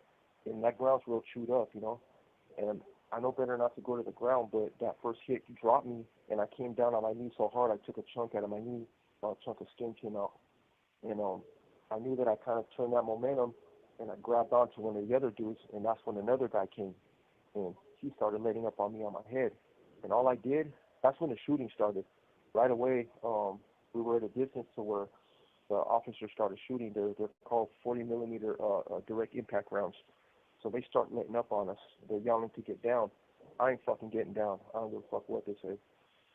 I'm making sure that I'm holding on to one dude, and I'm trying to punch him. I'm trying to punch on him, but I can't stick two people at once, It was just, I'm human, And the hits were starting to land, and I could tell that my face was getting fucked up. Like, I could feel it, I could feel that I'm starting to swell, and I can feel that these hits are starting to, they're making their mark, And the same thing is with the incident with Ricky Black, is I didn't feel hatred in my heart for these dudes. I still felt that sense of relief that it was happening. And at that time, I don't know if I'm stabbed. When you get hit, like I've been hit with the baton, I've been hit pretty good. You don't know if you're stabbed or not. You don't know if you're being stabbed. So every hit could be a kill shot. So you have to be careful the way that they're hitting you. So the fact that they were hitting me in my head, I thought that was a good thing because I didn't really feel too many body shots, and I was kind of trying to use them against each other. But the whole time they're still shooting. Keep in mind, they're still shooting. They're still throwing them. They throw it's like a canister. They throw it onto the yard and it explodes right on you. And that's supposed to, I don't know what that does. They've thrown many of those things at me, and I've never been affected by that smoke. But what it does is it kind of like blinds you from the assailants. So we're all kind of in the middle of a smoke cloud, and I'm fighting back pretty good. I'm doing okay, but they're getting me, and they see they're not going to get me down. They didn't get me down. So they kind of break off, and they tone out. Well, I still ain't getting down. I'm like, man, if I get down, these other motherfuckers that are out there, because there was about 30 or 40 people from that particular gang that were on the yard right there, and they all agreed to let it happen. So instead of getting down, I walked straight up the stairs. There's like a stair area where the cops are at, and they're yelling at me, get the fuck down, get the fuck down. They're pointing guns at me. They're doing everything. I am not getting down on that fucking yard. I don't give a fuck what they do. I got my hands up, and I get down on the top of the stairs, and they run up and they tackle me and they cuff me up and they take me away. So that day is when my gang affiliation ended. I renounced my association with any gang, and I was happy that the decision was made for me, because I don't know if I would have had the courage to tell everybody to the face, let's do this right now and get it over with. Even though that's what my actions were putting out there, I just couldn't do it. Couldn't do it. And I couldn't leave the yard. I couldn't walk off the disgrace again. I couldn't do that. So Irene, of course, well, I still had some people that were there, but they couldn't stop it. So they had enough sense to call my wife, or to call Irene. She wasn't my wife at the time. They had enough sense to call her and tell her what happened, to tell her, hey, they just let me know they couldn't stop it.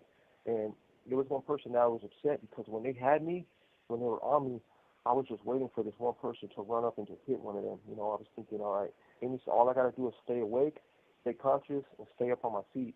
And any second now, this person that I had aligned myself with, that was supposed to be my boy, because I would have done it for him. He's going to run up and he's going to knock one of these dudes down, and it's going to turn it. It's going to turn the tide, and it's going to be 2-on-2, and I'm good with that. That would have given me the dynamic I needed to turn the tide. But when he didn't come, it also made me feel defeated. Like I felt like, man, fuck this dude. Like, he's supposed to call himself my friend and whatnot. Like, even though I was relieved, I was still hurt. That he didn't run up and do that. I had done it for him in the past before. So it surprised me, but he was the one that called Irene and let her know, hey, man, I couldn't stop it. They would have fucking killed us. And she was up there. I'm in the hole. I'm back in the hole again. And I'm not used to being in the hole. Like, remember, they've been kicking me out of the cages. I haven't been in the hole since law school. So when they put me back in that cell, it's just me, and I'm back in the cell, and it's just like I'm in a shoe again.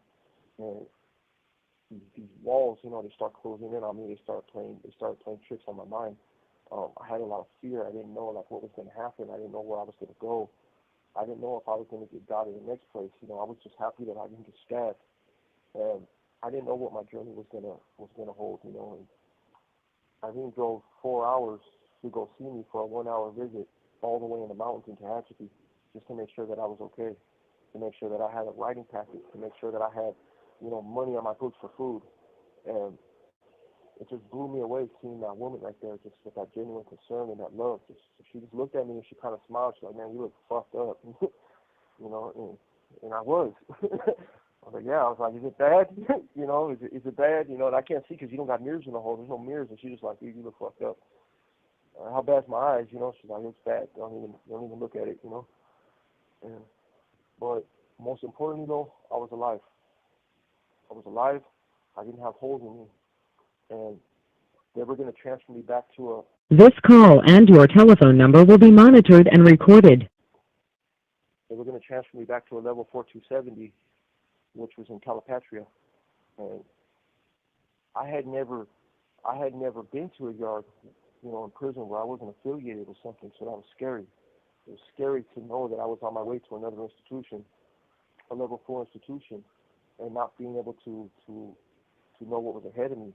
What am I going to have to do? Am I going to have to go and look for these dudes from this gang? Am I going to have to get off on them? Are they going to get off on me? Are they going to send word? How bad's the damage? Are they satisfied with what they did to me to Hatchby? They got me out of the way. I didn't know none of these answers. There was nobody that could give me these answers. Every time that I kind of set feelers out, I wasn't getting good responses back. So yeah, I was worried. I was scared. And when I'm afraid, I've never done good things in my life. That's usually when I pick up a gun, when I pick up a knife, and I feel safe again by doing what I got to do. But I wasn't willing to lose Irene by stabbing somebody on the yard when I got to Calipatria. I knew that would be a game, that'd be a deal breaker for her, and I wasn't willing to do it. I wrote her the longest letter that probably I could think of from the hole in Tehachapi. And I was just explaining everything about just the relief, the weight that I felt lifted off my shoulders. Like I felt like, man, that right now I'm at a clean slate. You have 60 seconds remaining. I'm not using drugs. I'm not involved in a gang. And I can go to a prison for the first time in my life and be free of those chains. I'm going to call back gangs. We got another one. Yeah. We're waiting. All right. All right, cool. So this is gonna be the last one for today's session or for today's stream.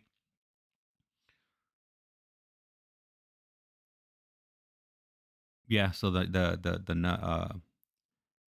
next institution he ends up at is a level. It's a level 4. No, it wasn't. It wasn't a GP. It was SNY. On this term, he ended up in SNY because he was in something. I'm not. He didn't clarify, and he didn't want to get into any details on what happened on his last term, where he fell into in the hat, as one would say. This call is now being This is recorded. Global Tel Link. You have a prepaid call from David Lopez. an inmate at the Centinela State Prison, Centinela, California. This call and your telephone number will be monitored and recorded. You have a prepaid call. You will not be charged for this call. To accept this call, say or dial 5 now. Thank you for using Global Tel Link. Hello, David. Hello. So I just wanted sir. to mention something before you continue. So Yeah. you're I'm not sure if it's a rare thing. Your situation as far as you fell into bad standings. I guess you could say. I'm not sure if I'm using the right terminology here, but Yeah. it's That'll something that happened right on your last term Yeah. before you caught this term, and it followed you into your sir. new term, but you didn't debrief, or you didn't cooperate with the cops. They obviously they knew that you were in a situation as soon as you got into the county jail, and obviously Yeah. if they put you into a GP tank and something happens to you, then it's going to be bad for them. So they give you, I guess, an option of where you were going to end up. Yeah. But to what Yeah. extent? I mean, there isn't that really many many options. It's either Yeah. fight it out on the GP, or go to the other side, and that's the route you ended up taking. Which, I mean, I think a lot of people would have taken the door number 2. To stay alive, and, Yep. and not worry about pushing up daisies. So just to clarify, Yeah. you didn't participate in any type of telling or whatnot, or No. go professional. No. Okay, perfect. And then Yeah. one other thing was, Eliasman asked, so when you got Uh-huh. hit on the yard, Yeah. before you got hit, like Uh-huh. that, within that day, or the days before that, Uh-huh. did you knew that they were plotting against you? Did you kind of have an idea that something was going to happen? You just didn't know when it was going to happen, or what was your thought, I or what was did. your mindset during that time? I did. Well, the thing is that um, I had he had made a comment to me. He had made a comment to me, that dude, right? And I tried to I tried to smooth it over. I tried to take the diplomatic way, out of that situation with that dude, because I had pressed on him pretty good, right? But he had thrown a subliminal out there, and the thing is, at those levels, guys who've been in the system a long time, people live with subliminals, man. Like, they're telling you something without telling you something, trying to get your mind working against you. And that's common in here. So I'm aware of that. I've been doing that shit my whole life. So when he said something, it stood out to me, and I was thinking in my head, damn, this is a time where I would have just flashed on him. What you mean by that, homie? And fucking just run up on him, and that's a wrap. And the thing is that I didn't do nothing about it. And but it stuck in the back of my head. And the day that I got hit, they made that move. They made that move to politic on me on that same yard. They sealed the deal on the same yard because they weren't. I was opposed to something that they were up to on that yard. I was opposed. I was opposed to it. I went against the grain. They wanted to move on 2 people that had just got there, but they were involved with the rival faction, and doing that, um, it would have caused a huge fucking incident. And these dudes, it would have been crazy. So I wanted to throw in a technicality in there to try to ease the tension, because it was something that was carrying on from another institution, and this dude was the primary instigator of it. So when I had done that, I had basically gone against my own organization, and that's a call for removal right there. I had said, no, fuck that. We're not gonna do that. Let this dude, let these dudes be. it's a dead issue, and I tried every trick in the book. So that was grounds to have me removed. So I knew that the conversation was there. I've seen it. I knew what it looked like because I had kicked off those conversations in the past. So when I walked out to yard that day, I was thinking, if it's going to happen in my head, this is when I would do it. So when I walked out to the yard that day, I looked for certain things, and I seen that there was 3 dudes on the yard. And when I came out, they kind of like, you could tell that they looked, and they were like, all right, he came out, and they looked at me, and then they went about their business, and they started talking to some other people, like if that's all they needed to do was clarify that I had come out. So I was watching that whole yard, and that's why I was observing certain things, the way people were grouping around, and the way I went around a few people, and they were always like, hey, hold on, I'll talk to you in a minute, I got to take care of something. They were looking for excuses not to be in my general vicinity. Those are all red flags. So what I would have done in that situation in the past is I would have dope seen one of them from behind, and it would have caused enough confusion, and where I could have moved somebody into my realm, and I could have turned the situation against them. But I had to let it all happen. I had to let it all play out. The guy could tell, and you could feel it in the air. Thank you. And then one other one. M-Star Media asked if Irene moved closer to you or closer to your prison, to be able to visit you. Now where This you're at. call and your telephone number will be monitored and recorded. No, the prison that I came to happened to be closer to her. Oh, okay, because she's from from your area where you're originally from, or Yeah. the area Yep. that Yep. you Yep. were in your teens Close. in Coachella area, right? Yeah. Indio. Close. Yep. Okay. Yeah. All right. Close enough. Close enough. Around there. Okay. All right. Around the That'll corner. work. Yeah. So that's the thing is, yeah. So when all that took place, I knew it. I've seen it. I've been in those situations a lot. So the problem is that I had to let it all play out. In the back of my head, there was a part of me telling me, like, you idiot, like, you never give your heart to people. This is why love is weakness in these places. This is how we die in these places. This is how our game ends when we let that love in our heart. It's better to close out our families. It's better not to involve them in what we're doing. It's better to just stay high because this is what it is. If I'm going to die in prison, I have to keep my mind in prison. I can't split the two. I can't be out in society. I can't be worried about what she's going to feel because I know at the end of the day what this is. This is life or death in here. It might not, at least at the level that I was doing things. And so that was playing in the back of my head like you've never been got one time in your entire fucking life. But as soon as you want to be Mr. Lovey-Dovey, your ass is got on a prison yard. This is what happens. But I fought it off. That was my defective thinking that was calling in. That was telling me, like, to come back to me. That was my addiction. Come back to me. I'll take care of you. I'll protect you your whole life. You don't need her. You don't need this. You don't need that. You don't need love. I got this. This will take it all away. This will give you everything you need. So when I got to Calipat, I had a decision to make. What am I going to do when I get there? Do I want to stay close to my family, or do I want to do what I got to do on that yard and try to head back to one of the other 180s like Kern Valley to try to clean up whatever happened and to try to get some get back? So I had a decision to make, and I had to walk onto a yard not knowing if I was going to get got, which is something new to me. Word travels very, very fast in the system. So it's just a information. It's just a bus away. Buses come every week.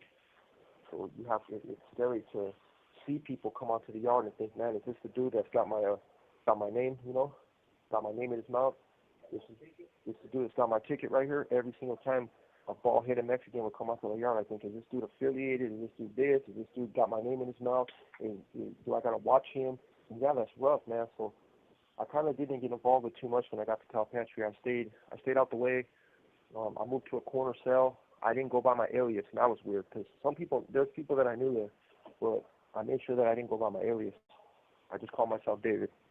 So I was trying to throw as many smoke signals as I could, out there to where people didn't know where to look. They didn't even know what area I was from. I could have been from La Puente. I could have been from Walnut. I could have been from West Covina. I could have been from Palm Desert. I could have been from Bermuda Dunes. I could have been from it could have been from Riverside. Like I wasn't letting anybody lock onto who I was, and that was just a defense mechanism. I figured if I throw out as much as possible, it's going to deflect. One thing I knew about this side. This call and your telephone number will be monitored and recorded. One thing I knew about this side is that most serious incidents that happen have a 5-year shelf life, which means in 5 years, everybody that's involved is either going to be, they're going to fall out of favor themselves, they're going to give it up, or they're going to die of an overdose. So they're gonna 5 years. That's all I had. That's what I thought. I'll be good in 5 years. So I made sure that I did what I had to do. I got myself in a class. I stayed away from the drugs. I stayed away from the dealers. I went to the handball court. I met a couple good dudes. And sure enough, I started to hang out with more people. They got warned about me when I got there. There was other people there that were actually, as soon as they saw me, they went and told their homeboys, watch out for this dude. He used to do his own people like this. Don't think he won't do that to you. So there was people that were being standoffish around me, and I didn't know that. They went and told me later after we got cool, but I started to put myself out there a little bit, play basketball, started to play handball, and I just became a part of the background of the yard. I started getting good jobs. I got a job. I took my GED, got my GED. I started working in the education department as a teacher's aide for the GED. I worked in as an actual education clerk. I became a program coordinator for the anti-recidivism's ARC, the Criminals and Gang Members Anonymous programs there. And I was able to marry the love of my life. I got married in Calipatria. After that, they took me out close custody. I became eligible for, the family visiting, and I got to spend time out there, with my wife. I got to spend time with her, just laying with her and just watching TV, and I knew in that moment that this is what I want. I want to be her husband. I want to be a father. I have stepchildren. I want to be their father. I want to be the man that she always thought that I could be. So I had to cut everything out of my life. Any little thing that I thought was a rule breaker, I wasn't doing it. And I'm 6 years now, disciplinary free. The last incident that I was in, they gave me a 115 for refusing a direct order because when the two dudes were on me, I didn't go down. I refused every command they gave me. Mostly out of self-preservation, but I had to take responsibility for that 115. They gave me an order and I didn't follow it. So I got a 115 for that. That was the last time that I got a 115. January 6, 2018. I've been clean way longer. I was a dumbass and I took some Suboxone about 5 years ago. Next month will be 5 years, but I had to count that. My sponsor said that counts. So yeah, that was it, man. I don't drink, I don't smoke, I don't do drugs.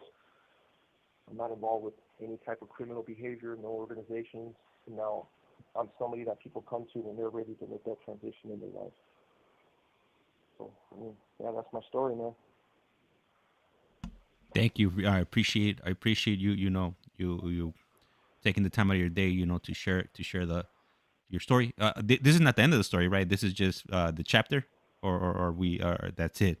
This is the chapter, yeah. But I mean, most of it. I mean, that's what my life is now, man. There's not much else after that. I didn't think it would end like that, but realistically, my story involves just going to college now, mentoring people, and just being a good old boring husband. What I do. I eat a lot. All right. I mean, well, that's good. I mean, you've done a lot. In the last 5 years, you really changed your life around. You're going to school. Tipping my hat off to you. Instead of continuing down the negative path that you were on, you decided to do something positive with your life, and you're at a totally different mindset and space that you were at, some years back. So definitely got to congratulate that and recognize that. Yeah, thank you. I appreciate that. I mean, yeah, there was my recovery. My recovery was actually put to the test about 5 months ago. But I'll save that. I'll save that for our next phone call because that was crazy. What happened? Something did happen. Yeah. No. I was Yeah. able to maintain I was able to maintain my recovery and everything was good. But yeah, about Yeah. 5 months ago. And then we also want to get into exactly what you're doing, to help people out, and the type of programs you're running, because Yeah. that's a I think that's a important part of your journey also, all the work you're doing, school, all the programs, You have 60 seconds remaining. and that's definitely all that is Absolutely. definitely important. Right, man. Yeah, that's what it is. So we'll try to schedule something again for Sunday if you want. But I could give you a call, or you can hit me up on the text. Do you need me to call back right now just for a few minutes just to check some stuff out? Yeah. So I'm about to. I'll end the stream right now, and then we'll go ahead and talk off of air, and then I'll keep Okay. everybody updated on when we're gonna be going live again. But with that being said, All I'm right. gonna go Thank ahead you, and everybody, man. yeah, thank you all for tuning in, and we'll be back on in the next few days. So definitely stay tuned, and check out for make sure you have the notifications on, so you're notified when we do go live. All right.